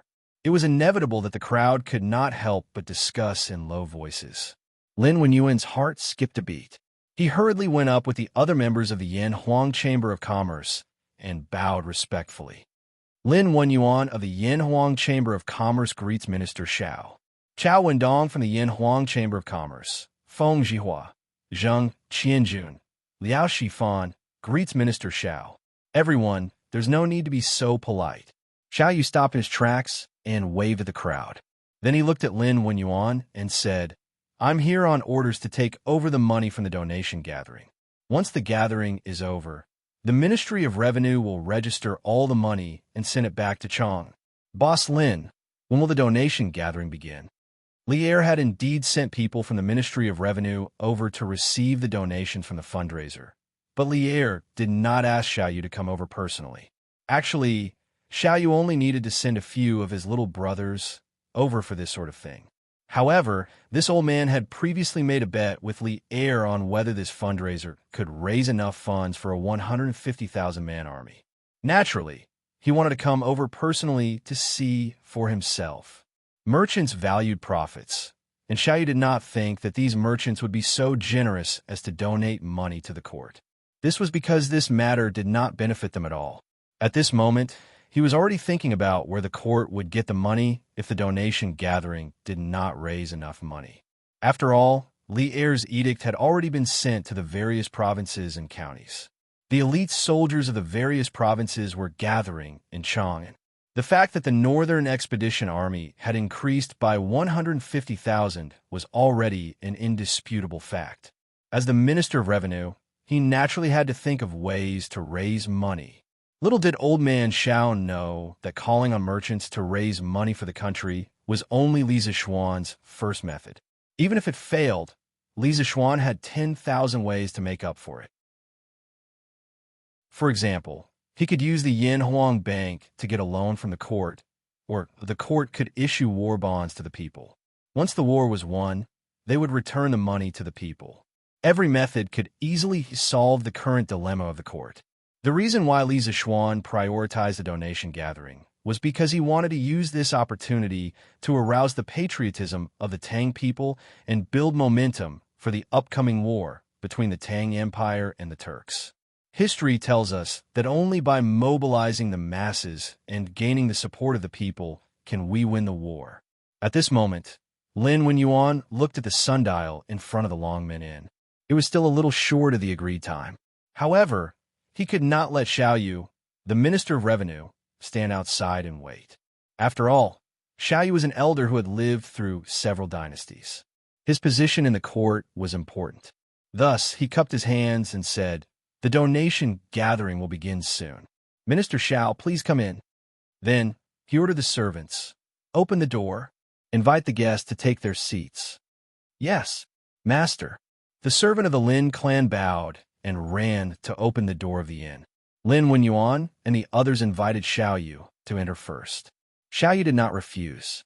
When they entered the hall on the first floor of the inn, Xiaoyu couldn't help but exclaim, "Boss Lin, this inn is really luxurious. It doesn't pale in comparison to Yanhuang College at all. How extravagant. No wonder it's the #1 inn in Lantian County." As busy as Xiaoyu was, he naturally didn't have time to visit the Longmen Inn in Lantian County. He had heard of the reputation of the Longmen Inn, but he had never seen it in person. Seeing it for the first time today, he couldn't help but exclaim in admiration, "Minister Xiao, you flatter me. How can this inn be compared to Yanhuang College, the holy land of the literary world? Please take a seat." As they spoke, they had already arrived in the hall. Lin Wenyuan pointed to the seat of honor and invited Xiaoyu. Xiaoyu's status was the highest here, so there was nothing wrong with inviting him to the seat of honor. Xiaoyu shook his head and said, "I'm only here to observe. Boss Lin, you're the host of this fundraiser. How can I steal the limelight?" After saying that, he led a few officials from the Ministry of Revenue to the first row on the left. Seeing this, Lin Wenyuan couldn't help but heave a sigh of relief. Xiaoyu's arrival had caught him off guard. If the other party wanted to interfere with the fundraiser, he really didn't have any good countermeasures. After all, Li Zishuan wasn't here. How could he, a mere merchant, go against a high official of the imperial court like Xiaoyu? At this moment, Xiaoyu gave up the seat of honor and took the initiative to sit down. He was undoubtedly expressing his attitude to Lin Wenyuan. In this fundraiser, he was only responsible for counting the money and wouldn't interfere with the process. "Go prepare some fruits and snacks and send them to Minister Xiao. Oh, go take out this old man's collection of immortal tea and make a pot for Minister Xiao." Lin Wenyuan ordered the manservant beside him to return the favor. "Yes, master." The servant received the order and left. At this moment, long tables had been set up on both sides of the inn. The merchants who came to participate in the fundraiser had to sign in here and indicate the amount of money they wanted to donate. Of course, in order to verify their identity, they also needed to show the next shop's deed. After everything was ready, the staff would return a rectangular plate with the amount of money donated, the donor, and the shop's name on it. Only then could they enter. This was mainly to increase the efficiency of the fundraiser. Although the area of the first floor of the Longmen Inn was large, there was a limit to its capacity. It was impossible to let all the people outside in. Not long after, Lantian County's county magistrate, he arrived with a group of officials. With Xiaoyu, a third-rank official, in front of him, Lin Wenyuan didn't have much fear and trepidation when he greeted Magistrate He. However, he deliberately arranged Magistrate He's seat next to Xiaoyu's, which made Magistrate He look at him with admiration. At 6 in the afternoon, all the merchants outside the inn finished signing in and took their seats in the hall. At a rough glance, there were about 600 to 700 people. As for those who hadn't arrived yet, as long as the fundraiser wasn't over yet, they could still continue participating after signing in. This was the humane aspect of the fundraiser. It was worth mentioning that Li Yu had brought the reporters from the editorial department of Tang Daily over as well. Of course, they were not there to donate money, but to record this patriotic event so that they could publish it in tomorrow's newspaper. It was a hot summer day, but the hall on the first floor of the Longmen Inn was abnormally cool. This was because there were buckets of ice placed around the hall. In front of each bucket, there was a maid holding a fan to fan it. It was like a human air conditioner. As such, the people in the hall naturally didn't feel the heat. After hearing the waiter report that the merchants outside had all entered, Lin Wenyuan walked to the front of the crowd. He held the latest loudspeaker developed by the Strange Taste Pavilion, which was a handheld megaphone. He faced the crowd and said, "Dear friend from the business world, I am Lin Wenyuan. On behalf of the Yin Huang Chamber of Commerce and Marquis, I would like to express my gratitude to all of you." Although Lin Wenyuan didn't shout hysterically, his voice reverberated throughout the hall. The merchants who had been whispering to each other a moment ago immediately quieted down. After Lin Wenyuan finished speaking, he bowed deeply to the crowd. His attitude was sincere, and his expression was sincere. This fundraiser wasn't just beneficial to the Yin Huang Chamber of Commerce. It was also beneficial to the imperial court and the people of the world. However, Lin Wenyuan could only represent the Yin Huang Chamber of Commerce. As for the imperial court and the people of the world, he wouldn't dare to represent them. Boss Lin, there's no need to be so courteous. The rise and fall of the country is the responsibility of the people. At this moment, someone in the hall said loudly. Once this was said, many people immediately echoed his words. That's right, that's right. The rise and fall of the country is the responsibility of the people. We are here to do our part for the great Tang. That's right, that's right. Without the stability of the country, how can we merchants do business? Boss Lin, there's no need to be so courteous. We are doing our best for the country, and also for ourselves. The voices of agreement from the crowd moved Xiao Yu slightly. He hadn't expected these merchants to have such a high level of awareness. Regardless of whether these people were sincere or not, since they were able to enter the Longmen in today, it meant that they were here to donate money. This was real money. Chapter 1822. Good. Everyone has spoken well. The hall on the first floor of the Dragon Gate and looked like a modern academic lecture hall. Lin Wenyuan stood in front of the crowd, raised the loudspeaker, and spoke loudly. The rise and fall of the country is the responsibility of all people. The Great Tang is not a Great Tang of one person, but a Great Tang of all people. Although we merchants have never been paid by the imperial court, we have been able to do business in peace precisely because His Majesty and the Emperor Emeritus established the Great Tang, ending the chaotic era of the Sui and creating a golden age of peace for the people of the realm. And now, the Turks harbor wild ambitions against our Great Tang, repeatedly invading our borders. A war is inevitable between the Great Tang and the Turks. Although we merchants normally do not speak of national affairs, if the Great Tang is defeated in this war, the Central Plains will fall into chaos. We will all become slaves of a conquered country. So where will we go to do business? The common people say that merchants value profit, but Marquis once said to this old man that value profit and righteousness. What matters is the person, not the status. Those who value profit in their bones, no matter what status they have, will place profit above all else, and vice versa. Now that the country is in danger, if we don't value righteousness, how can we talk about profit in the future? Today, I have gathered all of you here in the hope that you can place the country's righteousness above all else and contribute money and strength to the imperial court to raise military funds so that the imperial court can defeat the Turks and bring peace to the Great Tang's borders and its people. Lin Wenyuan's speech had come from his heart, and his words were forceful and forceful. Through the loudspeaker, his emotional voice resounded through the hall, and even the common people outside the Dragon Gate could hear him clearly. At this time, emotional words were often the most touching and infectious, especially since most of the people present today were businessmen. They could empathize with Lin Wenyuan's words. After Lin Wenyuan's words, those old foxes who had been in the business world for a long time and had become sophisticated in the business world could not help but be slightly moved. They could clearly sense something surging in their bodies. Hot blood.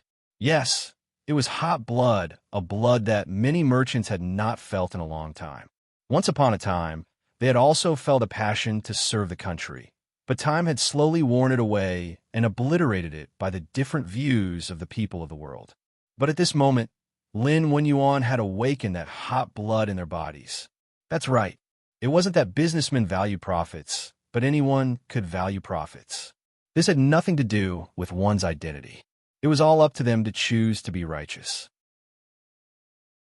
If most of the merchants could choose to be righteous in the face of a national crisis, they might be able to take off the hat of being greedy in the future. In addition, most of the merchants present had experienced the chaos at the end of the Sui dynasty. Some of them had even heard of the Five Barbarians' rebellion from more than 100 years ago from the elders of the older generation. They knew that people's lives were like grass in troubled times, let alone doing business. When the common people had problems even surviving, who would go to the merchants to buy things? Therefore, as soon as Lin Wenyuan finished speaking, the merchants in the hall on the first floor of the inn couldn't help but respond in kind. Well said, Boss Lin. It's said that businessmen value profits, so let's do it for the sake of the country and donate military funds to the country. That's right. No matter what, the imperial court has to defeat the Turks this time. Otherwise, how will we do business in the future? Boss Lin, hurry up and start. This old man wants to donate 5,000 strings of cash. I want to donate 8,000 strings of cash. Seeing the enthusiasm of the crowd below, Lin Wenyuan couldn't help but inwardly breathe a sigh of relief. He raised his left hand, indicating for the crowd to quiet down. The merchants in the hall gave him face. After all, he was currently representing Li Zishuan. The hall quickly quieted down. Lin Wenyuan raised the megaphone in his right hand and continued speaking. Good. Then the fundraising event will now officially begin. This fundraising event was personally organized by Marquis, but Marquis has important matters to attend to at the moment and is unable to attend in person. He entrusted this old man to preside over this fundraising event. Then this Lin will throw a brick to attract Jade. For this fundraising event, the Lin family is willing to contribute 25,000 strings of cash to assist the imperial court.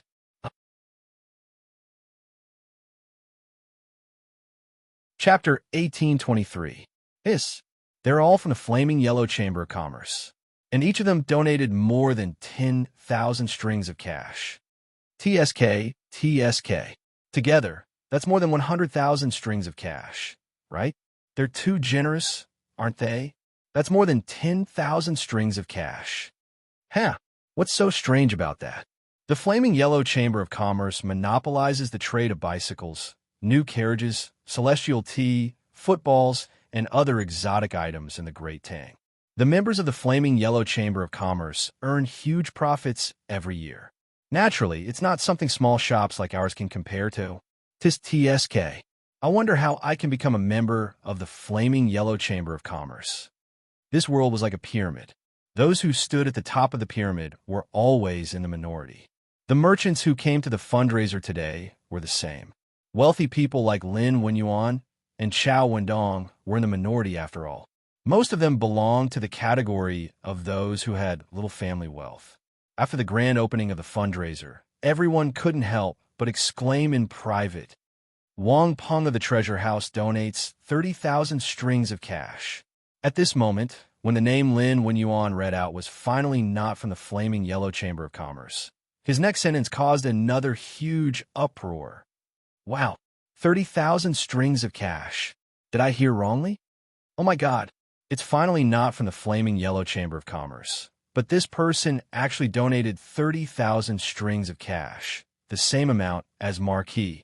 Where did this Wang Peng of the Treasure House come from? He's actually willing to donate so much money? The merchants sitting in the hall on the first floor of the inn were in an uproar. What did they hear?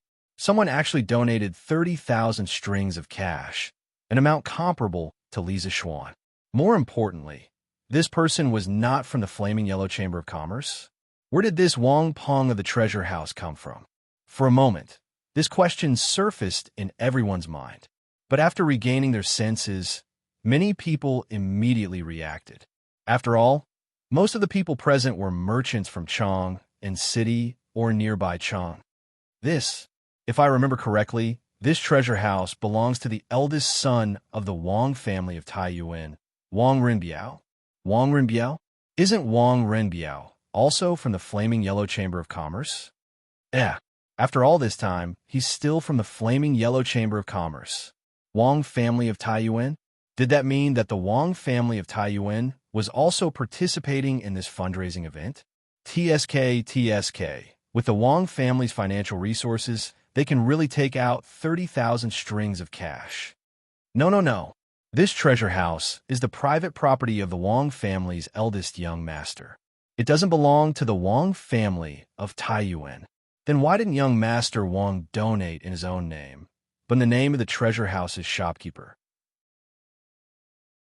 Yes, if I could donate that much money, I would definitely donate it in my own name.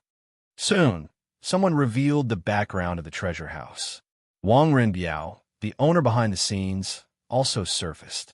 However, many people were somewhat puzzled. Why did Wang Renbiao give this opportunity to make a name for himself to his own shopkeeper instead of himself? However, there was no lack of smart people present. An old man explained to his companion in a low voice, "The eldest young master of the Wang family is now the provincial governor of Qizhou and represents the Qizhou officialdom. This donation drive is mainly for us merchants. It will be inconvenient for the eldest young master of the Wang family to donate money in his own name. Therefore, he can only participate in the name of his shopkeeper." His words were reasonable and instantly received the agreement of many people. Now, looking at the whole Tang dynasty, it was extremely rare to see someone like Li Zixuan, who was a high official in the imperial court and openly engaged in the business of merchants among the people. Most people in the officialdom would only let their family members or subordinates engage in the business of merchants behind the scenes and would not put it out in the open. The following facts prove that it was indeed as the old man had guessed. Li Jingqiu of the Li Family Carriage Company of Yong County in Qizhou donates 2,000 strings of cash. While the crowd was discussing in low voices, Lin Wenyuan did not stop and immediately read out the next name. The reason why he was so anxious was because the client of these two donations was the same person. In the middle back row, a fat middle-aged man in luxurious clothes stood up and walked forward with 2 cards in his hands. Then, the old man showed the cards in his hands to the crowd. One of them had 30,000 strings of cash written on it and was signed by Zhu Baozhai, while the other had 2,000 strings of cash written on it and was signed by Li Jingqiu of the Li Family Carriage Company. After showing the cards, the old man put the cards in his hands into the cardboard box. Then, under the guidance of the venue's staff, he went up to the second floor of the inn to pay the corresponding donation amount. This old man was actually the client of both donations. Seeing this, the people below could not help but discuss again. What is the relationship between the Li Family Carriage Company and Zhu Baozhai? No, it should be the relationship between the eldest son of the Wang family and this Li Jingqiu. Why did they let Wang Peng donate their money? Li Jingqiu? From a name, it sounds like a girl. TSK, 2,000 strings of cash. This girl is really generous. I think I have heard of this Li Jingqiu. A few days ago, I sent the shopkeeper to Qizhou to deliver a batch of goods. At that time, I heard that the governor of Qizhou, Wang Renbiao, would be marrying a commoner girl in a few days. That girl is called Li Jingqiu. Huh? So the two of them are husband and wife. Then why are they donating separately? They could just be combined. Hee. Who knows? For a moment, the crowd started to gossip about Wang Renbiao and Li Jingqiu in private. Very soon, the truth of the matter was more or less restored. After all, they were businessmen. In this world, they were the ones with the most up-to-date information. At that moment, Lin Wenyuan threw out another bombshell. Li Cheng, the shopkeeper of the ingenious craftsman pavilion, donates 30,000 strings of cash. Whoosh!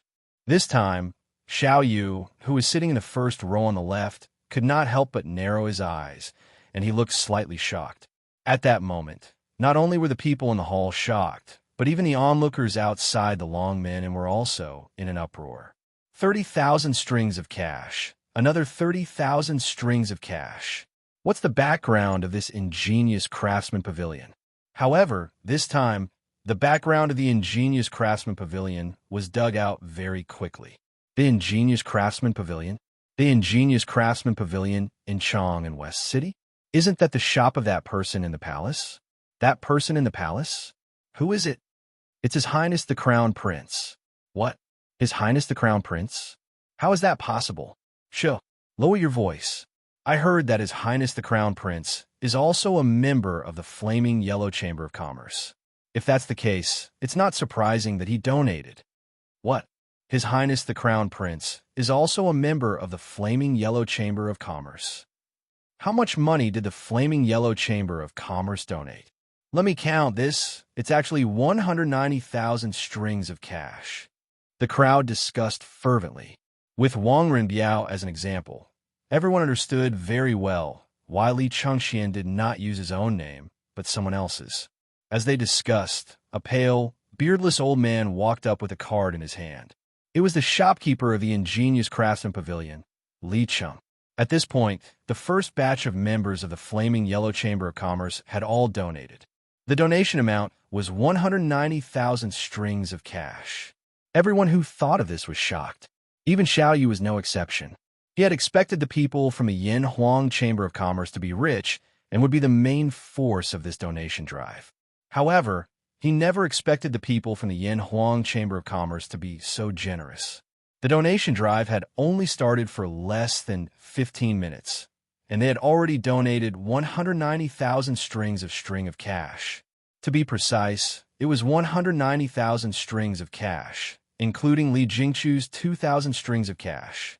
A few days ago, he had made a bet with Li Er that the donation drive would not be able to raise enough money for the military. However, in such a short period of time, he had already raised 190,000 strings of cash. He was only 58,000 strings of cash away from the small goal of 250,000 strings of cash that he and Li Er had set. There were a total of 600 to 700 people attending the donation drive today. The remaining people donated an average of 100 strings of cash each, which was enough to reach the small goal of 250,000 strings of cash. The power of merchants. For the first time, Xiao Yu realized that when merchants united, they could also exert a force that could not be ignored. The donation drive continued. Lin Wenyuan's voice was still echoing in the hall.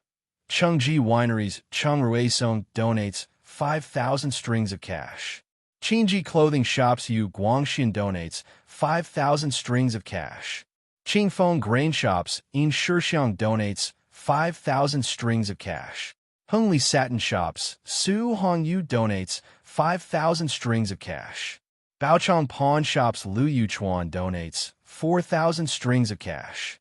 Yifeng Ironware Shop's Zhang Sun Chao donates 4,000 strings of cash. As Lin Wenyuan's voice rose and fell, the people sitting in the hall and outside the Dragon Gate and were not idle either. Everyone was amazed by the tycoons of the donors while secretly guessing the background of the shops. Although some of the shops had mediocre backgrounds, some of the shops had deep backgrounds. Most of the people present were merchants near the capital, so they were naturally well informed about Chang, and soon they had dug up the backgrounds of some of the shops. Isn't this Duke Lu's winery? He also sent people to donate money. Hey, isn't this Duke Yi's shop? This shop belongs to Duke Yi's family. There's actually a shop belonging to Duke Zhao's family. Everyone was shocked to discover that not only did Wang Renbiao and Li Chengxian from the imperial court send people to participate in this donation drive, but other civil and military officials like Cheng Yaojin, Qin Xiong, Yuqi Jingde, Zhang Sun Wuji, and others also sent people to participate in this donation drive, and all of them donated a considerable amount. Sitting on the left side of the row, Xiao Yu finally could not remain calm. His eyes widened, and his face was filled with disbelief. If Wang Renyi and Li Chengxian were to participate in the donation drive because they were members of the Flaming Yellow Chamber of Commerce, it was still reasonable. However, Cheng Yaojin, Qin Xiong, Yuqi Jingde, Zhang Sun Wuji, and other civil and military officials also came. That was completely out of his expectations. Crazy. This was clearly a donation drive that was open to the merchants of the Great Tang. Why did all the civil and military officials of the imperial court come? That's not right. Cheng Yaojin, Qin Xiong, Zhang Sun Wuji and the others all donated money. If I don't donate, then wouldn't? Suddenly, Xiao Yu's hand that was stroking his beard trembled violently, and he almost pulled his beard out. This was because he suddenly realized a problem. He had been scammed.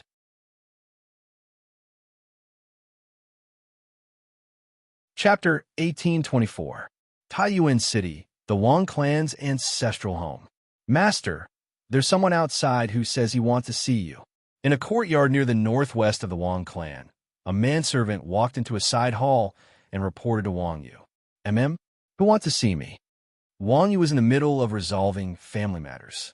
Speaking of which, since his second son had requested to be adopted by the second branch, as his father, he naturally had to ask Wang Ren's birth mother, Madame Cui, about this. His intuition told him that Wang Ren's adoption was not as simple as it seemed, and Madame Cui had returned to the ancestral home several months ago. In theory, she should know some secrets. But before he could ask a few questions, the manservant said that someone was looking for him. He couldn't help but be surprised. He had only returned to Taiyuan a few hours ago, so why was someone already looking for him? The manservant held an item in his hand and bowed to Wang Yu. Master, that person did not say. He only asked this lowly one to present this item to Master. He said that once Master sees this item, you will definitely see him. Oh, let this old man see. Wang Yu raised his brows and ordered the manservant. Yes, Master. The manservant naturally accepted the order and stepped forward to hand the item in his hand to Wang Yu. Wang Yu stretched out his hand to receive it. The manservant handed over a token wrapped in brocade. Wang Yu lifted the brocade and focused his eyes to see that it was actually a token. After clearly seeing the words engraved on the token, his eyes trembled, and then he quickly wrapped the token up again. He then instructed the manservant, "Take a look at the token. Hurry and invite him in." "Yes, Master." The manservant obeyed and left. Wang Yu turned to Princess Tang and Wang Ren's birth mother, Cui Qinfang. After a few moments of thought, he said, "Madam, Qinfang, return to the rear courtyard and rest. This old man has some matters to take care of." Princess Tang and had wanted to ask Wang Yu what had happened, but when she heard this, she stood up and looked at Wang Yu, then at Cui Qinfang, who was sitting across from him. Without saying anything, she turned and left. Cui Qinfang bowed and said, "Yes, Master, this concubine will take her leave." After bowing, Cui Qinfang followed Princess Tang and out the door. Although Wang Ren had been adopted by the second branch and had completely become a member of the second branch, as his mother, as long as Wang Yu did not divorce her, she would always be a member of the eldest branch and had to live under the roof of the eldest branch. After the two women left, Wang Yu was the only one left in the room. Not long after, the manservant from before came in with a young man in tight clothes. Wang Yu waved his hand at the manservant and ordered, "You can leave first. Close the door while you're at it. Without my orders, don't let anyone come close to this place." The manservant's expression turned cold as he bowed to receive the order and said, "Yes, Master." The manservant left and closed the door. Only then did the young man cup his fists and bow to Wang Yu. "This general, Dugu Feiying, greets Provincial Governor Wang." That's right. The young man who came to see Wang Yu was Dugu Feiying. The fish talisman he had the manservant pass and was the Imperial Army's general. This could directly prove his identity. It was because of this that Wang Yu dismissed the others in the room. The Imperial Army would not leave the capital so easily. Now that an Imperial Army soldier had come to Taiyuan and had not revealed his identity to the manservant and only passed the fish talisman to Wang Yu, it meant that he did not want others to know his identity. At the same time, it also meant that this Imperial Army soldier did not want others to know the purpose of his visit. So it's a brat from the Dugu family. Have a seat." Hearing this, Wang Yu laughed and threw the fish talisman in his hand to Dugu Feiying. He pointed to the chair beside him and said, "The Dugu family was a noble family from the North Zhou to the Sui Dynasty. The founding empress of the Sui Dynasty and Li Yuan's first wife were all from the Dugu family. Although the Dugu family was not as powerful as the 5 families and 7 nobles, they were not far behind. Therefore, after hearing Du Feng's identity, Wang Yu's attitude became very polite. However, Du Feng did not sit down as he was told. He cupped his fists and said in a deep voice, "Thank you, Provincial Governor Wang. However, this general still has military affairs to attend to. I came here today to ask Provincial Governor Wang for a favor. After I'm done, this general will leave." Seeing that Du Feng's tone was hurried, Wang Yu did not have the intention to continue the small talk. Instead, he went straight to the point and asked, "General Du, please tell me what you need. If I can help, I will do my best to help." Hearing this, Du Feng was overjoyed. He quickly said, "To be honest, this general came to Taiyuan with my brother mainly to protect the safety of His Royal Highness Prince Wei and the people from Yanhuang College. This general brought people to Taiyuan yesterday. My brother, Prince Wei, and the others will only arrive at Taiyuan at dusk today." After this general arrived at Taiyuan City, he discovered a group of extremely suspicious people who were suspected to be Turkic spies hiding in Taiyuan. This general was worried that this person would harm Prince Wei and the others, so I sent people to monitor him, who knew that he would disappear right under the noses of this general's subordinates. Du Feng made a long story short. He told Wang Yu about what he had encountered after arriving at Taiyuan City, as well as the two key suspects, Zhu Hongsheng and Kong Chang'an. Hearing this, Wang Yu frowned. After thinking for a while, he opened his mouth and asked, "You said that His Royal Highness Prince Wei and the people from Yanhuang College are coming to Taiyuan? I wonder if you can tell me their purpose in coming to Taiyuan?" It wasn't that he wanted to pry for information, but he didn't understand. Even if Zhu Hongsheng and Kong Chang'an were Turkic spies in Taiyuan City, why would they harm Li Tai and the others? If he wanted to help Du Feng solve this problem, he had to understand the cause and effect of this matter. Hearing Wang Yu ask this question, Du Feng couldn't help but look troubled. Seeing this, Wang Yu waved his hand and laughed. Since it's not convenient to say, then forget it. Don't violate military discipline because of this old man." Seeing that there was no one else in the room, Du Feng hesitated for a moment, then said, "There's no harm in telling you. His Royal Highness Prince Wei and the others have come to Taiyuan to complete a top-secret mission from Yanhuang College, which is to build a telegraph relay station in Taiyuan City. It will be used to quickly transmit information between the frontline soldiers and the imperial court when they attack the Turks in 2 months. His Majesty is worried that the Turks will send people to obstruct or harm His Royal Highness after learning of His Royal Highness's purpose. So he sent me and my brother to lead 1,000 Imperial Army soldiers to escort him. When we were in Shihe County, in Fun Province, my brother suspected that we were being followed, so he sent me to Taiyuan City first to clean up the hidden dangers in the city. Unexpectedly, the suspects escaped. The Wang clan has operated in Taiyuan for many years.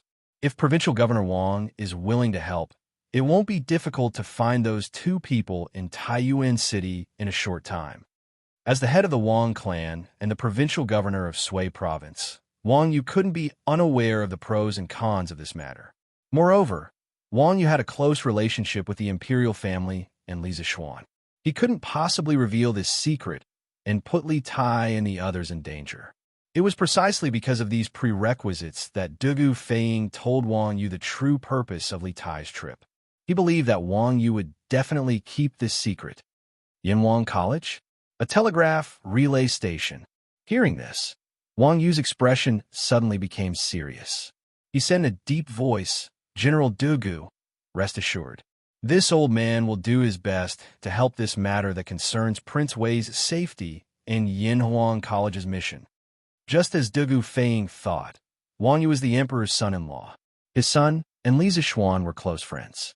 He was now firmly tied to the imperial court's war chariot. When it came to the safety of Li Zishuan's son and Li Zishuan's students, he couldn't just stand by and watch.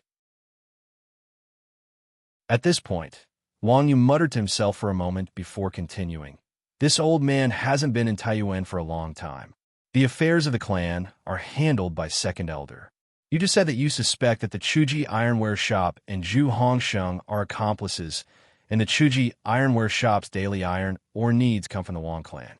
This old man will immediately send people to the clan to investigate this clue.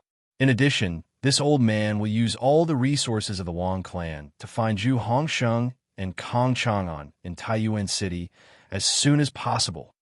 Wong used words meant that in the next few hours, all of the Wong clan's overt and covert spies, guards, servants, shopkeepers, and servants in Taiyuan City would be involved in the search for Zhu Hongsheng and Kong Chang'an. Dugu Feiying secretly let out a sigh of relief. He cupped his fists and said to Wang Yu, "Many thanks, Provincial Governor Wang. Since that's the case, this general will take his leave first." With the help of the Wong clan, who had been entrenched in Taiyuan City for many years, he believed that Zhu Hongsheng and Kong Chang'an wouldn't be able to hide for long. Then, he would be able to free up his hands to investigate if there were any other hidden dangers in the city. "Good. General Dugu, please go. This old man will arrange for people to help you." Wang Yu got up and sent him off. Dugu Feiying nodded and turned to leave. Wang Yu looked at Dugu Feiying's departing back and sighed, his expression grim. A moment later, he also left the room with his hands behind his back and walked toward the courtyard of the second branch. But neither he nor Dugu Feiying noticed that on the roof there was an ordinary-looking man in gray robes. At this moment, he had also quietly left the courtyard.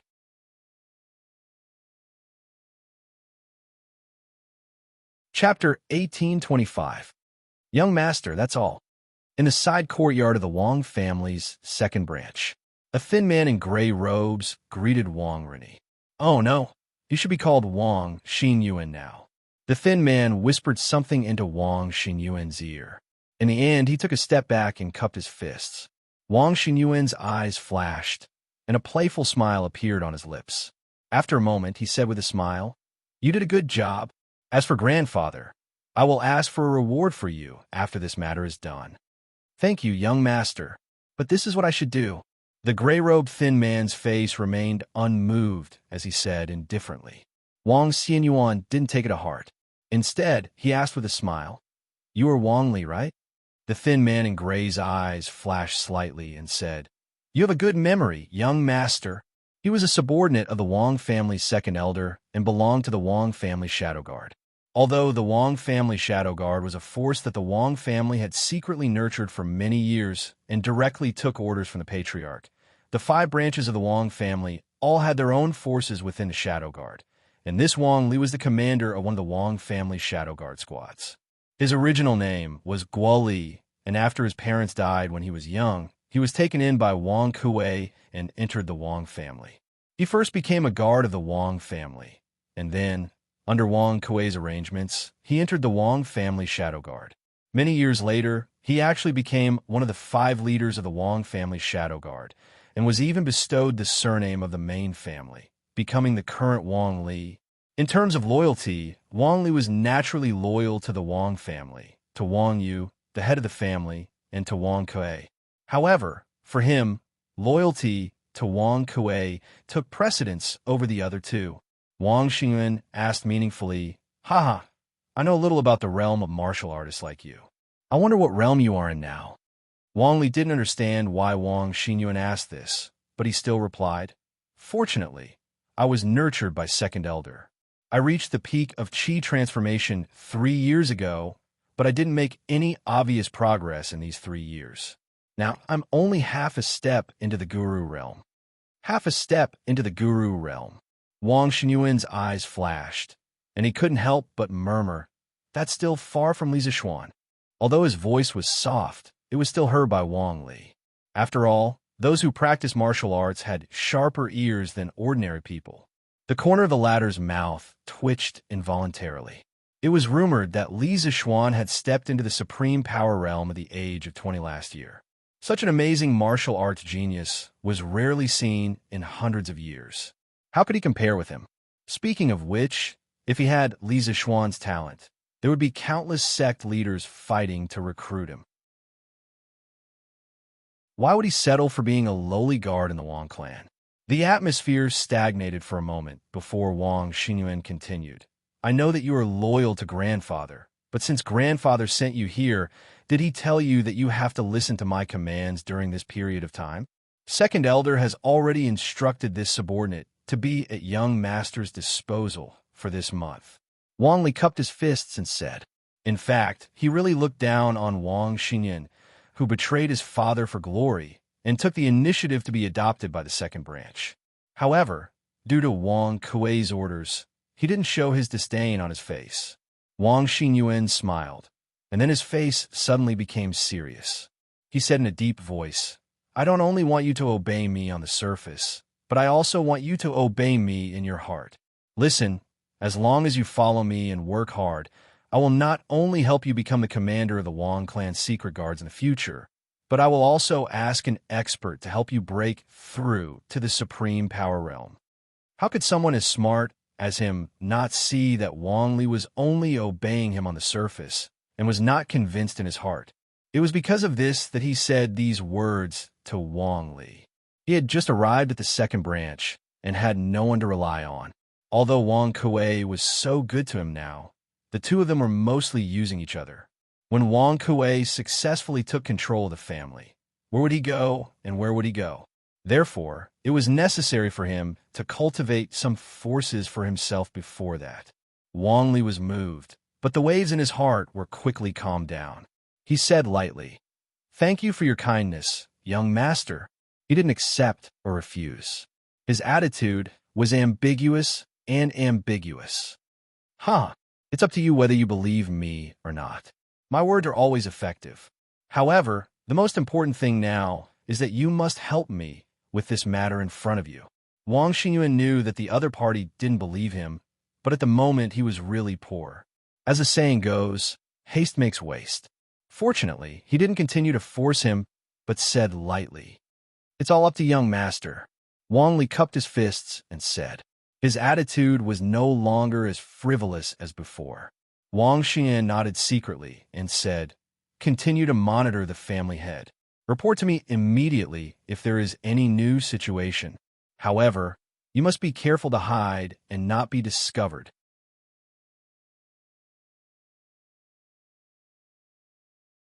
Chapter 1826. Provincial Governor. The Wang family shadow guards are out in full force. All the peddlers and servants in the city have also heard the news. Sourcepeak City is in chaos. Sourcepeak City, back hall of the Bing Province Provincial Governor's residence. An old man in scholarly robes cupped his hands at a dignified middle-aged man in official robes. This middle-aged man was the provincial governor of Bing Province, Wang Liaoyuan. When Li Zixuan intercepted Wu Jie at Longmen Pass, he had borrowed troops from him. The Wang family shadow guards are out in full force. Hearing this, Wang Liaoyuan frowned and couldn't help but ask what exactly happened that made all the hidden guards of the Wang clan come out and cause such a commotion. Although Wang Liaoyuan was a collateral descendant of the Wang family of Taiyuan, he was now the provincial governor of Bing Province, which meant that he represented the imperial court. The sudden appearance of the Wang family shadow guards and such a big commotion put him in a difficult position. The scholar cupped his hands and said, This old man doesn't know. I only heard that the Wang family is searching for two people in the city. One is a Turkic merchant called Zhu Hongsheng who just arrived in Sourcepeak 2 days ago. The other is the owner of the Chuji ironware shop, Kong Chang'an. Wang Liaoyuan was even more confused. He muttered, A Turkic merchant and the owner of an ironware shop. Why is the Wang family looking for them? After a moment of silence, Wang Liaoyuan stood up and said, Have someone prepare a carriage. This official is going to the Wang family ancestral residence. He had heard that Wang Yu had just returned to Sourcepeak and wanted to meet him. At this time, a soldier came in and cupped his hands at Wang Liaoyuan. Provincial Governor, the Wang family head has sent someone to deliver a letter. He says that it must be opened by you. Oh, bring it here. Wang Liaoyuan's expression shifted as he hurriedly ordered the soldier. Here. The soldier came forward and handed the letter to Wang Liaoyuan with both hands. Wang Liaoyuan took the letter and saw that it was sealed with wax. His expression turned solemn. He did not immediately open the letter. Wang Liaoyuan said to the soldier, You can leave first. Yes. The soldier received the order and left. Only then did Wang Liaoyuan open the letter. There were only a few words in the letter, but Wang Liaoyuan's expression suddenly became more solemn. The scholar at the side couldn't help but ask curiously, "Provincial governor, what did the Wang clan's head say in the letter?" Wang Liaoyuan immediately put away the letter and said with his hands behind his back, "The Wang family's hidden guards have been mobilized under the orders of the imperial court. Tell the guards to not act recklessly and not to obstruct them. Do what you should do as usual." The imperial court's order. The old scholar was startled when he heard this. When he came to his senses, he quickly cupped his hands and said, "Understood." With that, he turned around and left. Wang Yu had expected that the provincial governor's office would definitely receive news of the Wang clan's actions and take action. That was why he wrote a letter to Wang Liaoyuan. However, in this letter, he did not explain too much, nor did he ask Wang Liaoyuan to mobilize the bailiffs of the provincial government to help him search. This was because this matter concerned the safety of Li Tai and the others, as well as the Turkic spy. The fewer people who knew, the better. Dugu Feiying had told him to keep this a secret. In addition, the Wang clan's ability to find people in Taiyuan City was far superior to the provincial governor's office. There was no need for the guards of the provincial capital to get involved in this matter. Although Wang Yu's letter was abnormally simple, Wang Liaoyuan could tell from the few words that there was something unusual about this matter. As for what exactly was unusual, he could not guess. This Taiyuan city will probably be in chaos soon. Wang Liaoyuan stood with his hands behind his back and sighed.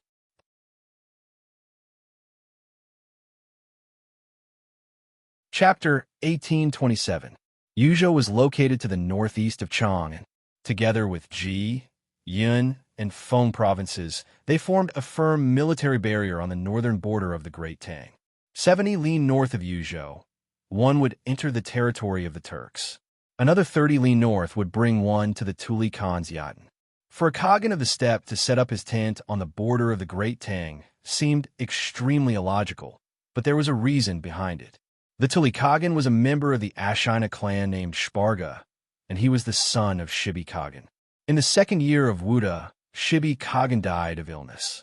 Shparga was too young to succeed the throne, so his uncle, Silafoshi, succeeded him and was given the title of Chuluo Khagan. After Chuluo Khagan succeeded the throne, he appointed Shparga as Nibu Khagan and placed him in the eastern part of the Turks. The land bordered the northern part of Yuzhou. In this way, if the Great Tang attacked the Turks in the future, Shparga's subordinates would be the first to bear the brunt of the attack and be able to hold off the Chuluo Khagan for a while.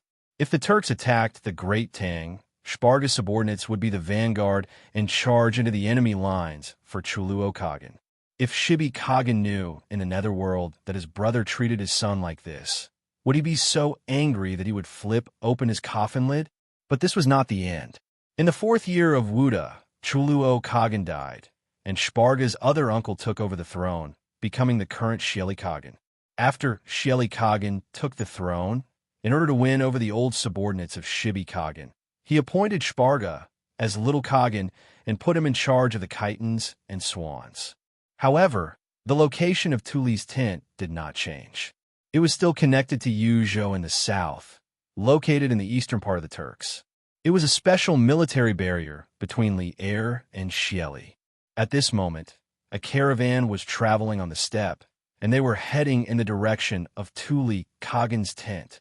There were 20-some people in this caravan. The leader of the caravan was slightly plump and wore a round collar made of green silk. A belt was tied around his waist, and his long hair was not tied up. Instead, it was tied into small braids that casually draped over his shoulders. This was the typical attire of the Turks. The 20-some people behind the merchant were all dressed in coarse leather clothes, their hair braided style, with scimitars at their waists. All of them appeared Turks. Obviously, these people were the merchant's escorts. In addition to the people, there were more than 10 carriages accompanying the caravan. They were the kind of carriages that were used to transport goods, not people. Through the door of the carriage, one could see that the interior of the carriage was filled with a dazzling array of goods. There were silk, porcelain, and even daily utensils in the boiler. The caravan traveled on the prairie at a leisurely pace. Suddenly, a group of soldiers wearing leather clothes and armor and holding curved sabers galloped towards them. "Stop right there." When the group of soldiers arrived in front of the caravan, they immediately reined in their horses and stopped. The leading soldier's face darkened as he asked loudly, "Who are you people?" As for the language spoken by the soldiers, it was naturally not Han, but Turkic. Ever since Tuman defeated the Rurin in 552 AD and established the Turkic Khaganate, the Turks had continued to expand for 200-some years until the Uyghurs defeated the white-browed Khagan in 745 AD. At their peak, they had occupied the Mongolian Plateau, the Yungar Basin, and the Central Asian steppe. As a powerful nomadic people active in the northern steppe of China, the Turks had an important influence on the history of China, Central Asia, and the rest of the world. In addition, the Turks were also the first nomadic people in China to possess their own writing system and language. Several hundred years ago, the Xiongnu and Rurin did not have their own language or writing system. They only used Chinese characters. "We're from the Puga tribe. On the orders of our tribal chief, we've just brought back a batch of great Tang specialties from Taiyuan to offer to the Great Khan." In the face of these soldiers, the merchant remained unperturbed. After sizing up these 10-some soldiers, he placed his right hand on his left chest, bowed, and then began to speak in fluent Turkic. What was strange was that this was clearly the territory of the Tuli Khagan, but this merchant was clearly standing on the side of Shili Khagan. It was truly perplexing. Was he not afraid that these soldiers would kill or capture all of them and bring them to the Tuli camp? However, after hearing the merchant's reply, those soldiers didn't have any strange expressions on their faces, nor did they make any extreme movements. A hint of fear even flashed through the eyes of the leading soldier, but it was quickly concealed. He looked inside the carriage and said, "Servant Bone Division, what did you bring to the Great Tang? We want to inspect it." The merchant chuckled and said, "The things in the carriage are just some silk, porcelain, and iron. If you like them, you can each take a few with you. Just treat it as a gift from our Puga tribe." "But which tribe do you belong to?" Switching from defense to offense, who would have thought that this merchant would actually start to take the initiative? Hearing the merchant say that everyone could choose a few items to take away, a hint of greed flashed across the eyes of the dozen or so soldiers. After all, the items mentioned by the merchant might be common in Great Tang, but on the plains, all of them were in high demand. There was a flash of greed in the eyes of the leader as well, but it quickly returned to normal. He held his head high and puffed out his chest. "We are from the Cheyenne tribe, and are here to guard this place under the orders of the Great Khan. Since you are offering these things to the Great Khan, we naturally won't take more. One per person is enough." The Cheyenne tribe, one of the 15 tribes of Tiela, was the closest tribe to the Tuli Khagan's Yashin that belonged to the Sheli Khagan's forces. It seemed that the merchant's decision to say that he was from the Puga tribe was the correct one. Because the Puga tribe was near the Turkic royal court, it was the direct subordinate force of Sheli Khagan. The merchant smiled and said, "So you are the warriors of the Cheyenne tribe. Since you are under the orders of the Great Khan, please inspect these goods carefully." After saying that, he made a pleased gesture. Seeing the merchant being so magnanimous and being so polite, the leading soldier waved his hand at the people behind him and said, "All right, since you are friends from the Puga tribe, brothers, each of you can take a piece of ironware." After saying that, everyone cheered and hurriedly got down from their horses and walked towards the carriage loaded with goods. After a while, some of these people carried iron pots and some carried iron stoves. To the nomads living in the grassland, these ironwares from the Central Plains were very scarce. This was because the people of the grassland were not good at refining iron, let alone making ironwares. Take the iron pot, for example. A good iron pot could easily be exchanged for dozens of sheep in the grassland. Some tribes that were not doing well could not afford to use iron pots, so they could only use stone pots. "All right, brothers of the Puga tribe, you can go now. My name is Chien He. You are very similar to my temperament, Haha. There's still 3 checkpoints in front, but when the time comes, as long as you mention my name, they will not make things difficult for you. But you must not go near the little Khan's Yashin, otherwise you will be caught. The leader of the soldiers held a jet-black iron pot and grinned at the merchant. From the beginning to the end, these people only took one piece of ironware that they wanted and did not check the goods in the carriage one by one. The merchant smiled and bowed. "Thank you, Brother Chi-En-He." The soldier by the name of he waved his hand and left with his subordinates in satisfaction. The merchant stood still for a while. When he saw that the soldiers had gone far, he then said to the guards behind him, "Let's go. We must reach Tuli Yashin before dark." Mandarin. At this moment, this merchant was actually speaking in Mandarin. Yes. The 20 guards behind the merchant cupped their fists and said in unison. What was even more bizarre was that these people were all speaking in Mandarin. It turned out that they were actually a group of Central Plains, people who came to the grassland in disguise. But that merchant was from the Central Plains, so why was he able to speak Turkic so fluently? The group once again set out on their journey. Just as Chien-He had said, they encountered 3 more checkpoints in the following journey. But the name Chien-He seemed to have some effect on these Turkic soldiers. Those Turkic soldiers who had originally come to search did not make things difficult for this merchant group. But the merchant was rich and imposing. Although they did not make things difficult for him, he still left behind some ironware or silk for the soldiers at each checkpoint. These soldiers were all beaming with joy and declared that if they went to the Great Tang to buy goods again, they would definitely not stop them. Good.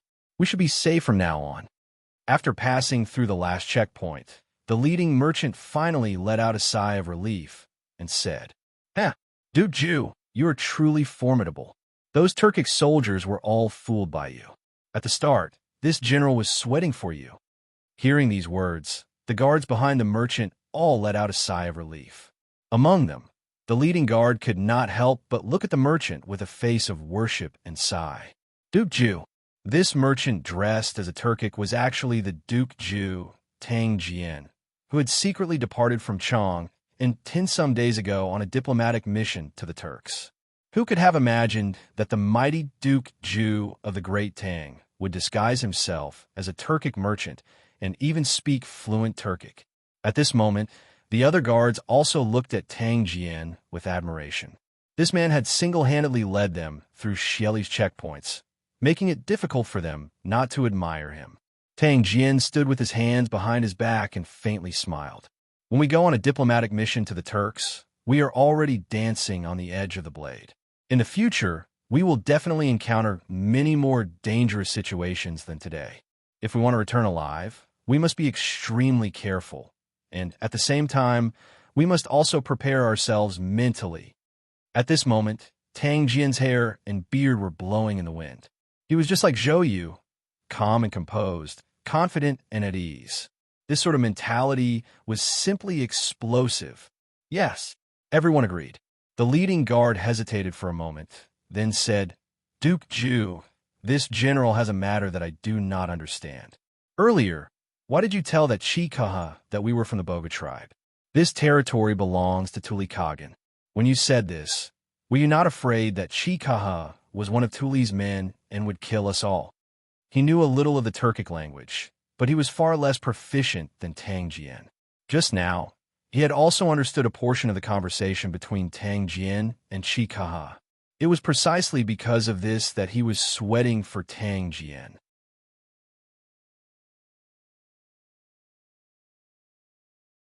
Chapter 1828. In the past, the entire southeast region of the grassland was naturally Tuli's territory. But now, Shili Khan is amassing a large number of troops to encircle and suppress Tuli. Tuli has sent people to the Great Tang several times to ask for help. So Shili must be on guard against him escaping from the grassland and seeking refuge with the Great Tang. Therefore, Shili must have sent troops to guard the borders of the grassland to prevent Tuli from escaping. Since Shili sent troops to guard against Tuli's escape, he must have sent tribes closer to Tuli's house. Thus, this old man said that we came from the Pugu tribe, and the Puga tribe is located in the heart of the grassland, far away from here. Even if the guards here find us unfamiliar, they probably won't find it strange, so they didn't make things too difficult for us. On the grassland, Tang, who had passed through many checkpoints, was leading the group forward quickly while explaining to the guard beside him. The people accompanying Tang to the grassland were all elites of the Imperial Army, and the guard beside him was a lieutenant general of the Imperial Army named Yu Minghu. During the Wudi years, he had followed Li Er to fight the Turks many times, so he knew a thing or two about the Turk language. However, compared to Tang the little bit of Turk knowledge in Yu Minghu's mind was completely lacking. During the Wudi years, Tang had interacted with some Turk nobles and generals many times. Not only was he familiar with the Turk language and writing, he also knew the Turk tribal divisions and power relationships like the back of his hand. Therefore, after Li Er ascended the throne, whenever he sent an envoy to the Turks, Tang would be among them. So that's how it is. After hearing Tang explanation, Yu Minghu couldn't help but be enlightened. He cupped his fists toward Tang and said in admiration, "Duke Zhu is far-sighted and insightful. This you admires you." This was sincere admiration. Although Tang did not know martial arts and seemed to be in existence of fighting 5 dregs, on this grassland, his brain and the knowledge in his stomach were completely comparable to a mighty soldier who had experienced hundreds of battles. Tang waved his hand, not taking this matter to heart. He said indifferently, "If this old man remembers correctly, we should be able to see Tuli's house after walking a few more li to the north." After saying that, he added, "If it's not necessary, try to speak as little as possible to avoid being overheard and exposing our identities." Yu Minghu had long been convinced by Tang so how could he not agree? He hurriedly cupped his fists and said, "Yes." The group of people rode their horses and pulled their goods towards the north. The afternoon sun shone on their bodies, causing the sweat on their faces to increase. Although the heat was unbearable, they were more confident that they could return alive. South of Taiyuan City, in the Yi Temple, under the incense burner table. At this time, there were also 2 people here who felt the unbearable heat. Not only was it unbearable, but it was also unbearable hunger, thirst. This hunger and thirst was real hunger and thirst, especially for the fat middle-aged man. He was about to faint at this moment. He was not only suffering from the heat, but also hunger and thirst. Phew, he couldn't take it anymore. "Boss Kong, I need to go out for some fresh air and find something to eat and drink. Otherwise, I'll starve to death." Zhu Xiecheng moved his body and turned his head to speak to Kong Chang'an. As he spoke, he used his fat palm to fan his cheeks. Obviously, he was unbearably hot. He was just short of sticking out his tongue like a puppy in summer. Speaking of which, if sticking out one's tongue could cool down one's body, this guy definitely wouldn't mind sticking out his tongue. "Are you crazy?" Kong Chang'an couldn't help but scold him angrily. "The Wang family's people are looking for us all over the city now. Aren't you walking right into their trap if you go out now? If you want to die, don't drag me down with you." Although he was also unbearably hot now, compared to being caught by the Wang family, this stuffy heat was still within his tolerable range. Then what should we do? Are we going to hide here for the rest of our lives? Let alone for the rest of our lives. Even if it's just for 2 days, we'll suffocate and starve to death here. I'll go out and see if there are any Wang family guards outside. They can't be nearby all the time, right? Zhu Xiecheng said impatiently.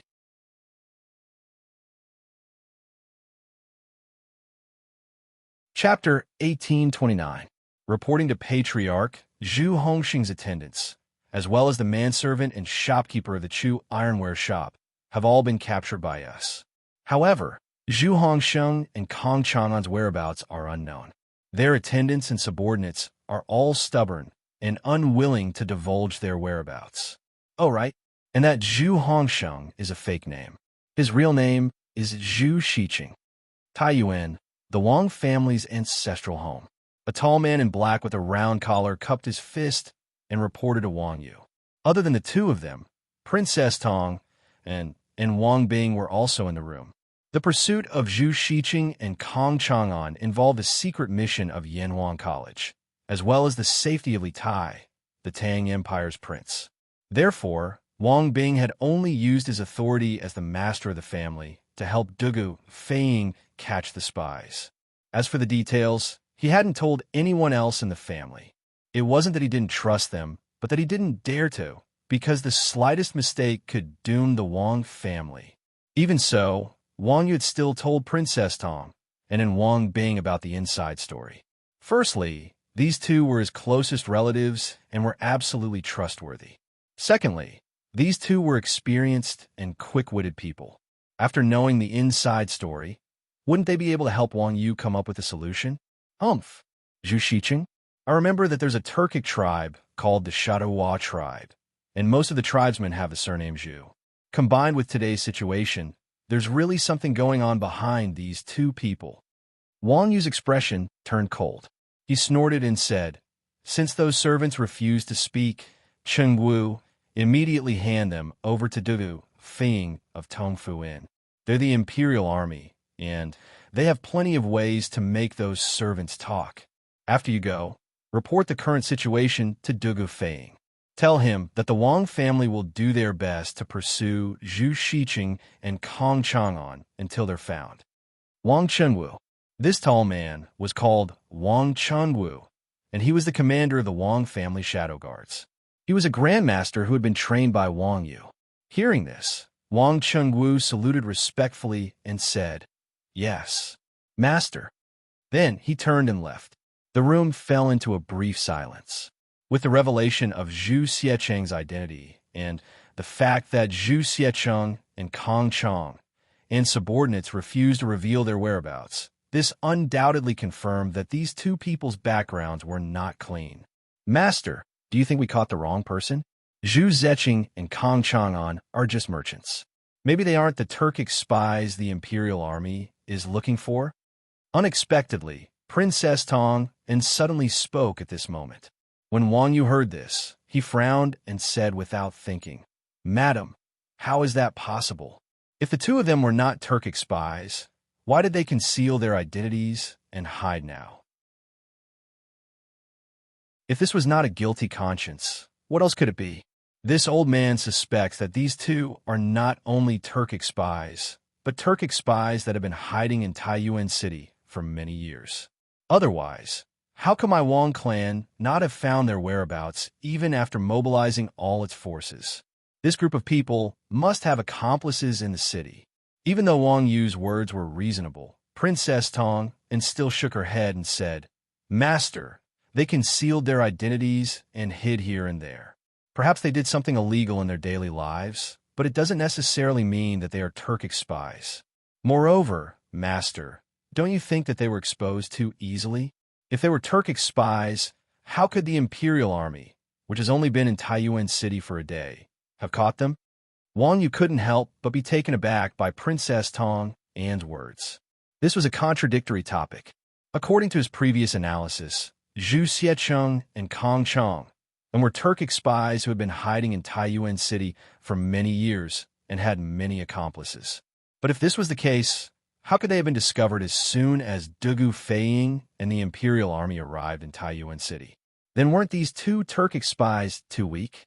Wang Bing was an experienced and knowledgeable man, and he had seen all sorts of monsters in his life. Seeing Wang Yu's conflicted expression, he said, "You were..." The princess's words are not without reason. In this old man's view, whether it was Zhu Xiecheng or Kong Chang, and they were exposed too easily. It's like someone behind the scenes deliberately pushed them out to draw the attention of the Imperial Army and the Wang clan. If this is true, then the faction hiding in Taiyuan City cannot be underestimated. King Wei's party will probably be in trouble on this trip to Taiyuan. But regardless, Zhu Xiecheng and Kong Chang are the only clues we have. If we find them as quickly as possible, we might be able to find a clue to the person behind the scenes.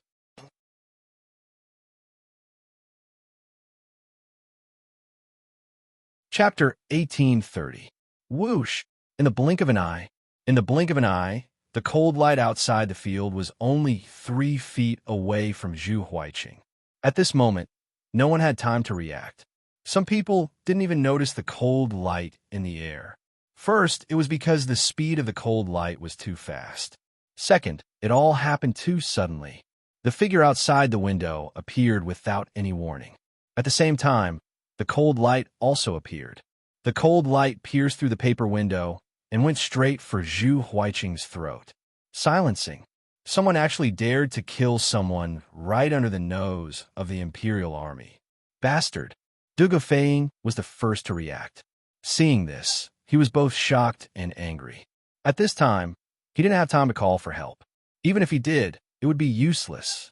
No one present could be faster than him. Du Guofeng, who had just reacted, stretched his right hand toward his calf like lightning. In an instant, a mystic leaf flying knife appeared in his hand. In the next moment, the flying knife shot towards the trajectory of the cold light. He wanted to use the flying knife to stop the cold light in the air. He was only a few steps away from Zhu Huiqing. However, he didn't know where the cold light came from. He didn't dare to use his body to block it. He could only use the flying knife that he was best at in his life to block it. At the same time, he finally had the time to shout to the Imperial Army inside and outside the house, "Assassin!" At the same time, Du Guofeng's flying knife met the cold light in the air. The expected sound of metal clashing did not appear. The cold light seemed to have pierced through the body of the flying knife and continued to fly towards Zhu Huiqing's body. At this time, at this distance, even if Du Guofeng wanted to use his body to help Zhu Huiqing block it, it was already too late. The cold light that should have shot into Zhu Huiqing's neck instead shot into Zhu Huiqing's shoulder blade above his chest. It seemed that although Du Guofeng's flying dagger didn't succeed in stopping the cold light, it had slightly changed the direction of the cold light's flight. At this time, Du Guofeng finally saw what the cold light was. It was a thin needle that emitted a cold light. Seeing that half of the needle had already sunk into Zhu Huiqing's shoulder blade, Du Guofeng secretly let out a sigh of relief. It was fine as long as the needle didn't pierce his throat. Catch the assassin. At this time, Du Guofeng was both shocked and angry.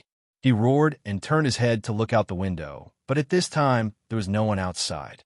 It turned out that the moment the assassin made his move, he didn't look at the result and immediately fled. At this time, if Du Guofeng wanted to capture him, where would he start? Regardless of whether he succeeded or not, he would immediately flee. Was this assassin a professional or not?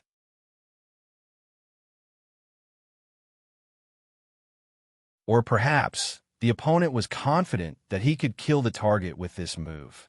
Quick, catch the assassin. Mother asterisk her, how are the people outside guarding? At this time, the rest of the people finally reacted. Zhang Dafu roared and led the people directly out of the house, cursing and swearing. There was a commotion outside the house, followed by a series of hurried footsteps that gradually went further and further away. Back in the house, Zhu Huiqing's shoulder blade was hit for a while, but he didn't cry out in pain. He only groaned. Du Guofeng felt a little strange, but then he saw Zhu Huiqing's neck quickly turn black. There's poison on the needle. Almost instantly, Du Guofeng reacted.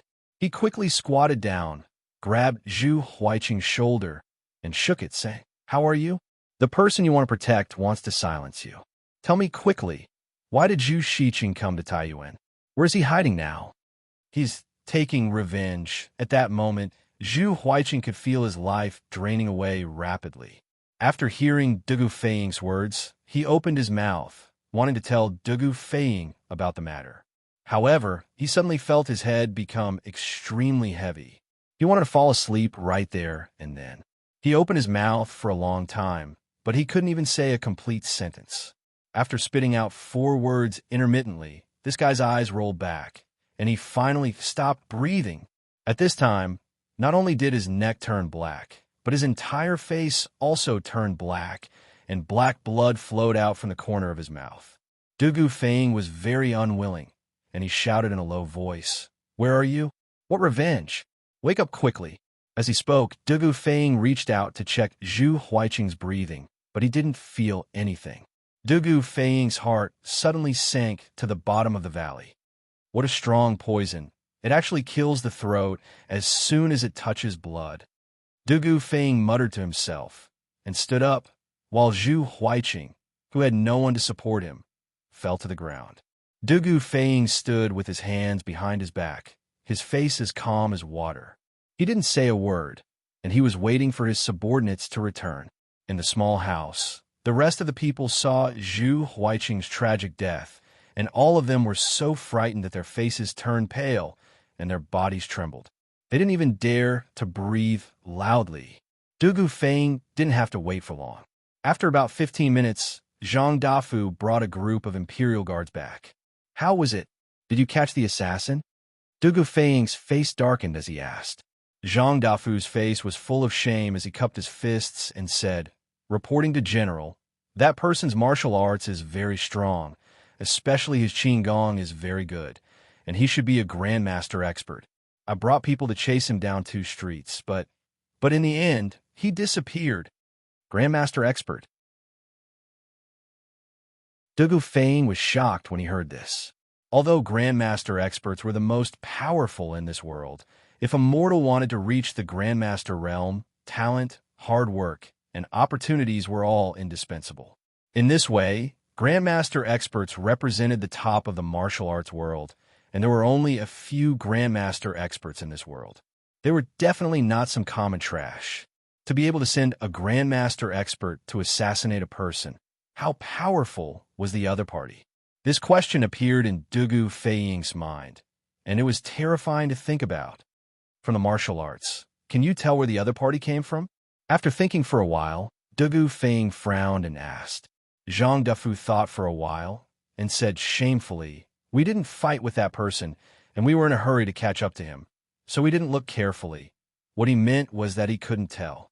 When Dugu Feiying heard this, he was instantly disappointed. He turned around and said sternly, set up defenses in this house. If anyone else sneaks in without a sound, you will all be punished according to military law. Zhang Dafu's face turned serious, and he quickly said, yes, General. Then he looked at Zhu Huiqing, who was lying on the ground, from the corner of his eye, and mumbled, General, he's dead. That person's needle is highly toxic, and it will kill the moment it touches blood. Later, use something to remove the needle, and then bury him. Without waiting for him to finish, Dugu Feiying said coldly, yes, General. Zhang Dafu cupped his fists and agreed, and then quickly went to arrange for people to do so. At this time, Dugu Feiying turned around and looked at the other people who were tied up. He said coldly, now you know how the person you want to protect treated you, right? If you don't want to end up like Zhu Huiqing, tell me what you know immediately, and I will ensure your safety. Otherwise, even if I don't kill you, your boss will send people to kill you.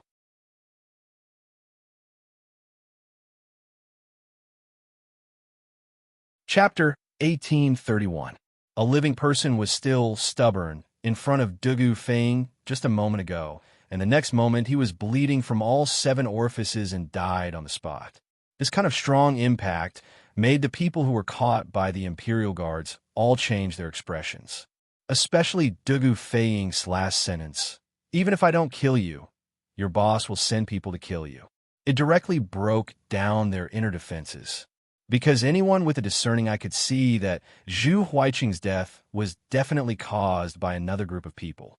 Now, who wanted Zhu Huiqing to die? Perhaps anyone with a normal IQ could think of it.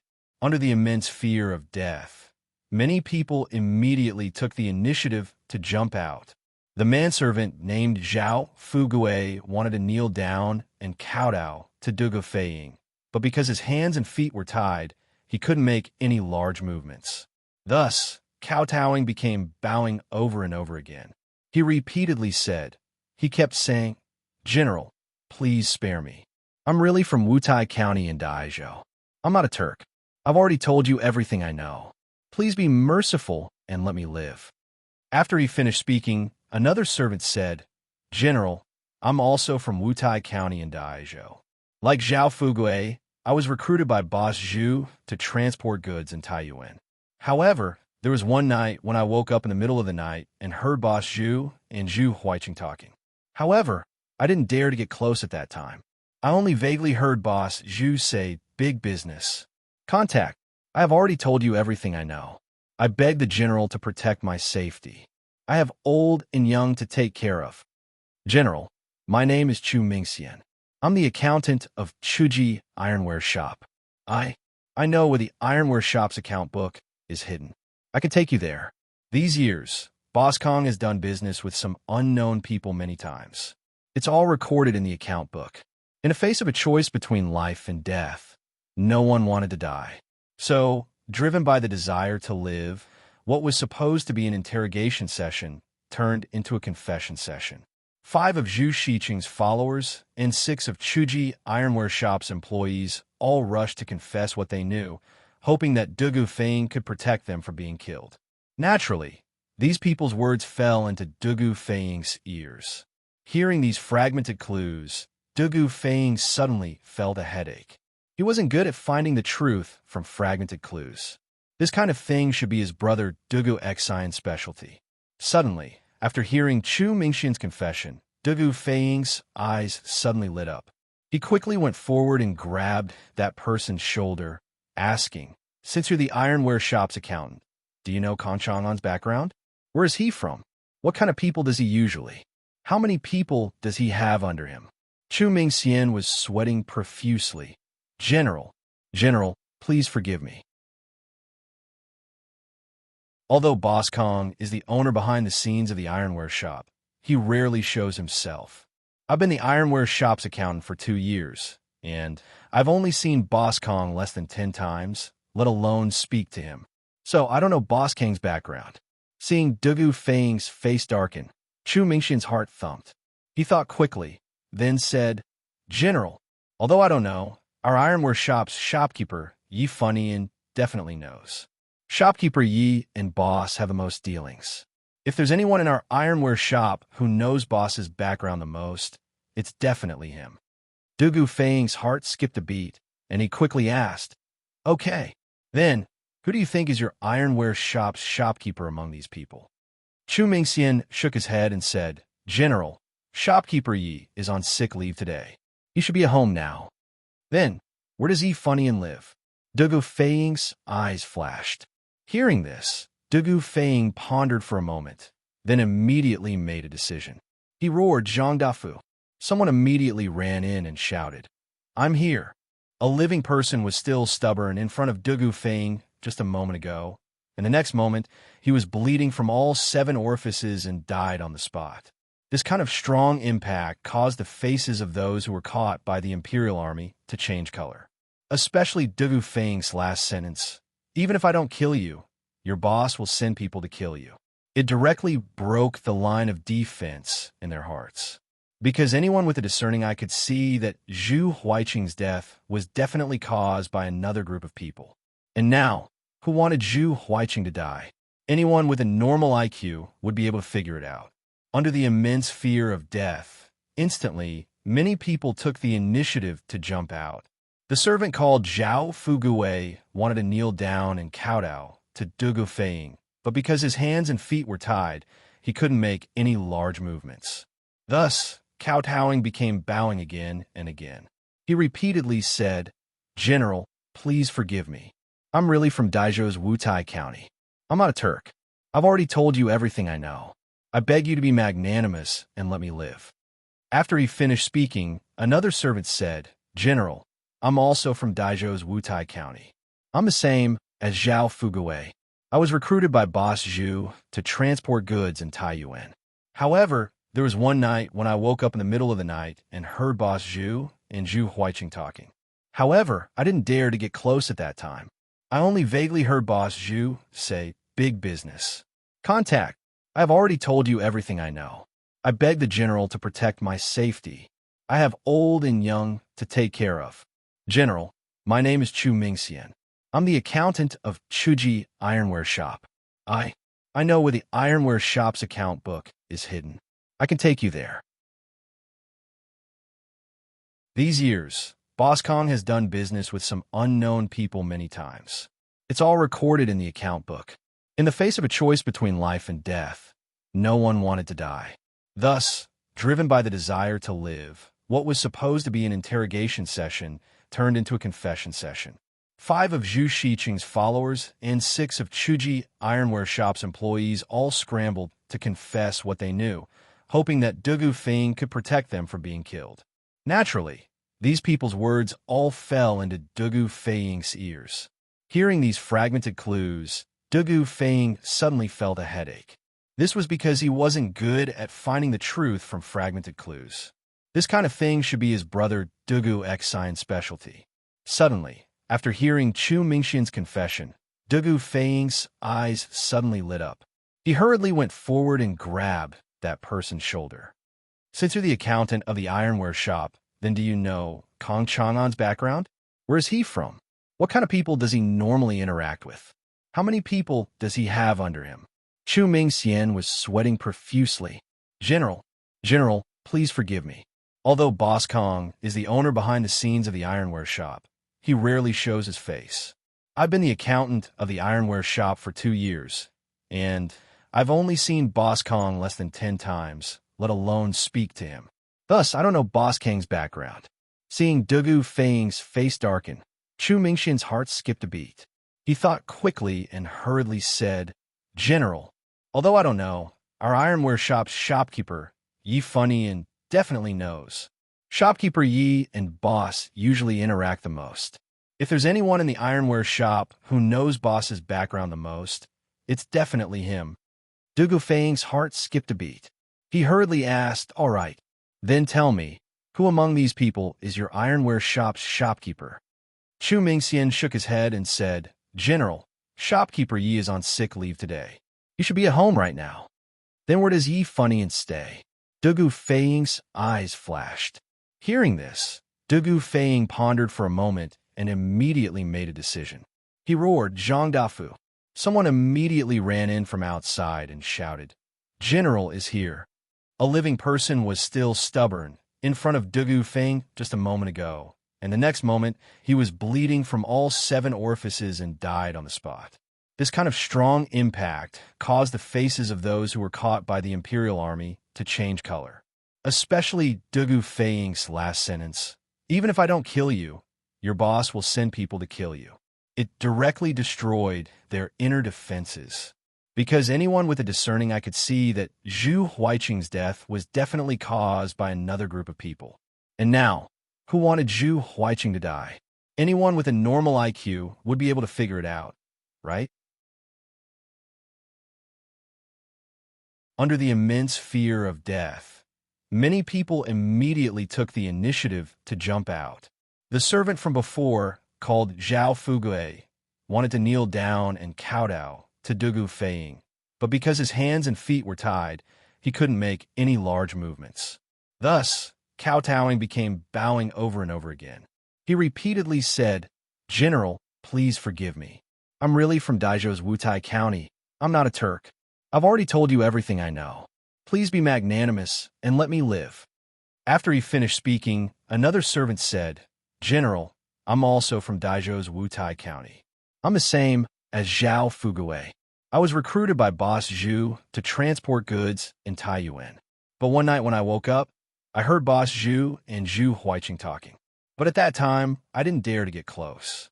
I only faintly heard Boss Zhu say the words big business. Contact, I've already told you everything I know. I beg the general to protect my safety.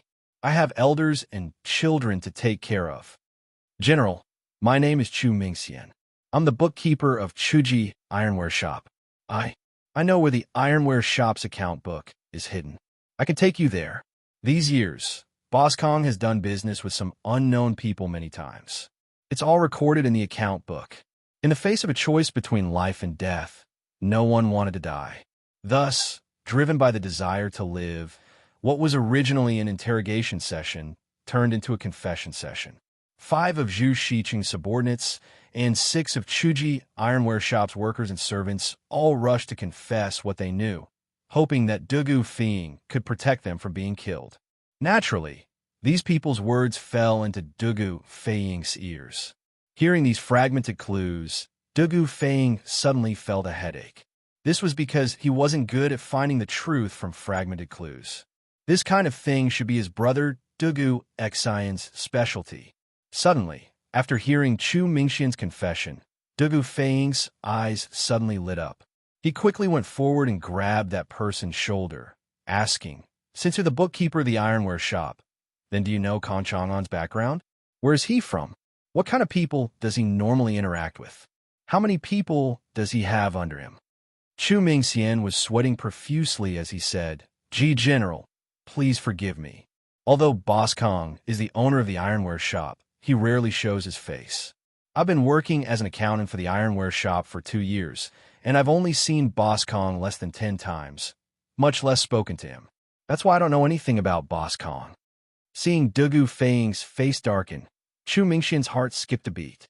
He thought quickly and quickly said, "General, although I don't know, the shopkeeper of our ironware shop, Yi Funny and definitely knows. Shopkeeper, Yi has the most dealings with Boss. If there's anyone in our ironware shop who knows Boss's background the most, it's definitely him." Dugu Feiying's heart skipped a beat, and he quickly asked, "All right, then tell me, who among these people is the shopkeeper of your ironware shop?" Chu Mingxian shook his head and said, "General, shopkeeper Yi is on leave today due to illness. He should be at home now." "Then where does Yi Funny and stay?" Dugu Feiying's eyes flashed. Hearing this, Dugu Feiying pondered for a moment and immediately made a decision. He shouted, "Zhang Dafu." Someone immediately ran in from outside and shouted, "General is here." A living person was still stubborn in front of Dugu Feiying just a moment ago, and the next moment he was bleeding from all 7 orifices and died on the spot. This kind of strong impact made the people who were caught by the Imperial Army change their expressions. Especially Dugu Feiying's last sentence, "Even if I don't kill you, your boss will send people to kill you."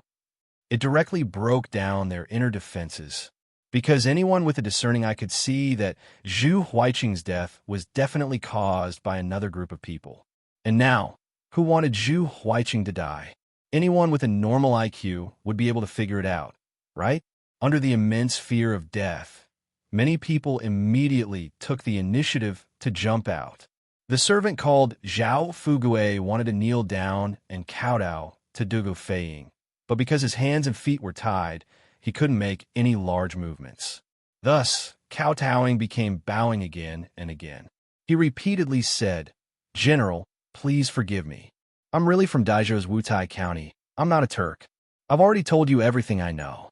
Please be merciful and let me live."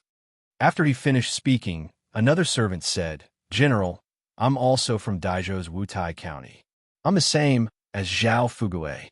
I was recruited by Boss Zhu to transport goods in Taiyuan. But one night when I woke up, I heard Boss Zhu and Zhu Huiqing talking. But at that time, I didn't dare to get close. I only faintly heard Boss Zhu say the words big business. Contact. I've already told you everything I know. I beg the general to protect my safety. I have elders and children to take care of. General, my name is Chu Mingxian. I'm the bookkeeper of Chuji Ironware Shop. I know where the ironware shop's account book is hidden. I can take you there. These years, Boss Kong has done business with some unknown people many times. It's all recorded in the account book. In the face of a choice between life and death, no one wanted to die. Thus, driven by the desire to live, what was supposed to be an interrogation session turned into a confession session. 5 of Zhu Shiqing's followers and 6 of Chuji Ironware Shop's workers and servants all rushed to confess what they knew, hoping that Dugu Feiying could protect them from being killed. Naturally, these people's words fell into Dugu Feiying's ears. Hearing these fragmented clues, Dugu Feiying suddenly felt a headache. This was because he wasn't good at finding the truth from fragmented clues. This kind of thing should be his brother Dugu Xian's specialty. Suddenly, after hearing Chu Mingxian's confession, Dugu Feiying's eyes suddenly lit up. He quickly went forward and grabbed the man's shoulder, asking, "Since you're the bookkeeper of the ironware shop, then do you know Kong Chang'an's background? Where is he from? What kind of people does he normally interact with? How many people does he have under him?" Chu Mingxian was sweating profusely. General, General, please forgive me. Although Boss Kong is the owner behind the scenes of the ironware shop, he rarely shows his face. I've been the bookkeeper of the ironware shop for 2 years, and I've only seen Boss Kong less than 10 times, let alone speak to him. That's why I don't know Boss Kang's background. Seeing Dugu Feng's face darken, Chu Mingxian's heart skipped a beat. He thought quickly, then quickly said, General, although I don't know, the shopkeeper of our ironware shop, Yi Funny definitely knows. Shopkeeper Yi and Boss usually interact the most. If there's anyone in our ironware shop who knows Boss's background the most, it's definitely him. Dugu Feng's heart skipped a beat, and he quickly asked, all right, then tell me, who among these people is the shopkeeper of your ironware shop? Chu Mingxian shook his head and said, General, shopkeeper Yi is on sick leave today. He should be at home right now. Then where does Yi Funny live? Dugu Feng's eyes flashed. Hearing this, Dugu Feng pondered for a moment, then immediately made a decision. He shouted, Zhang Dafu. Someone immediately ran in from outside and shouted, General is here. You're tuning in to the Warrior Lore YouTube channel. Don't forget to subscribe and join us on this journey to catch the most captivating stories.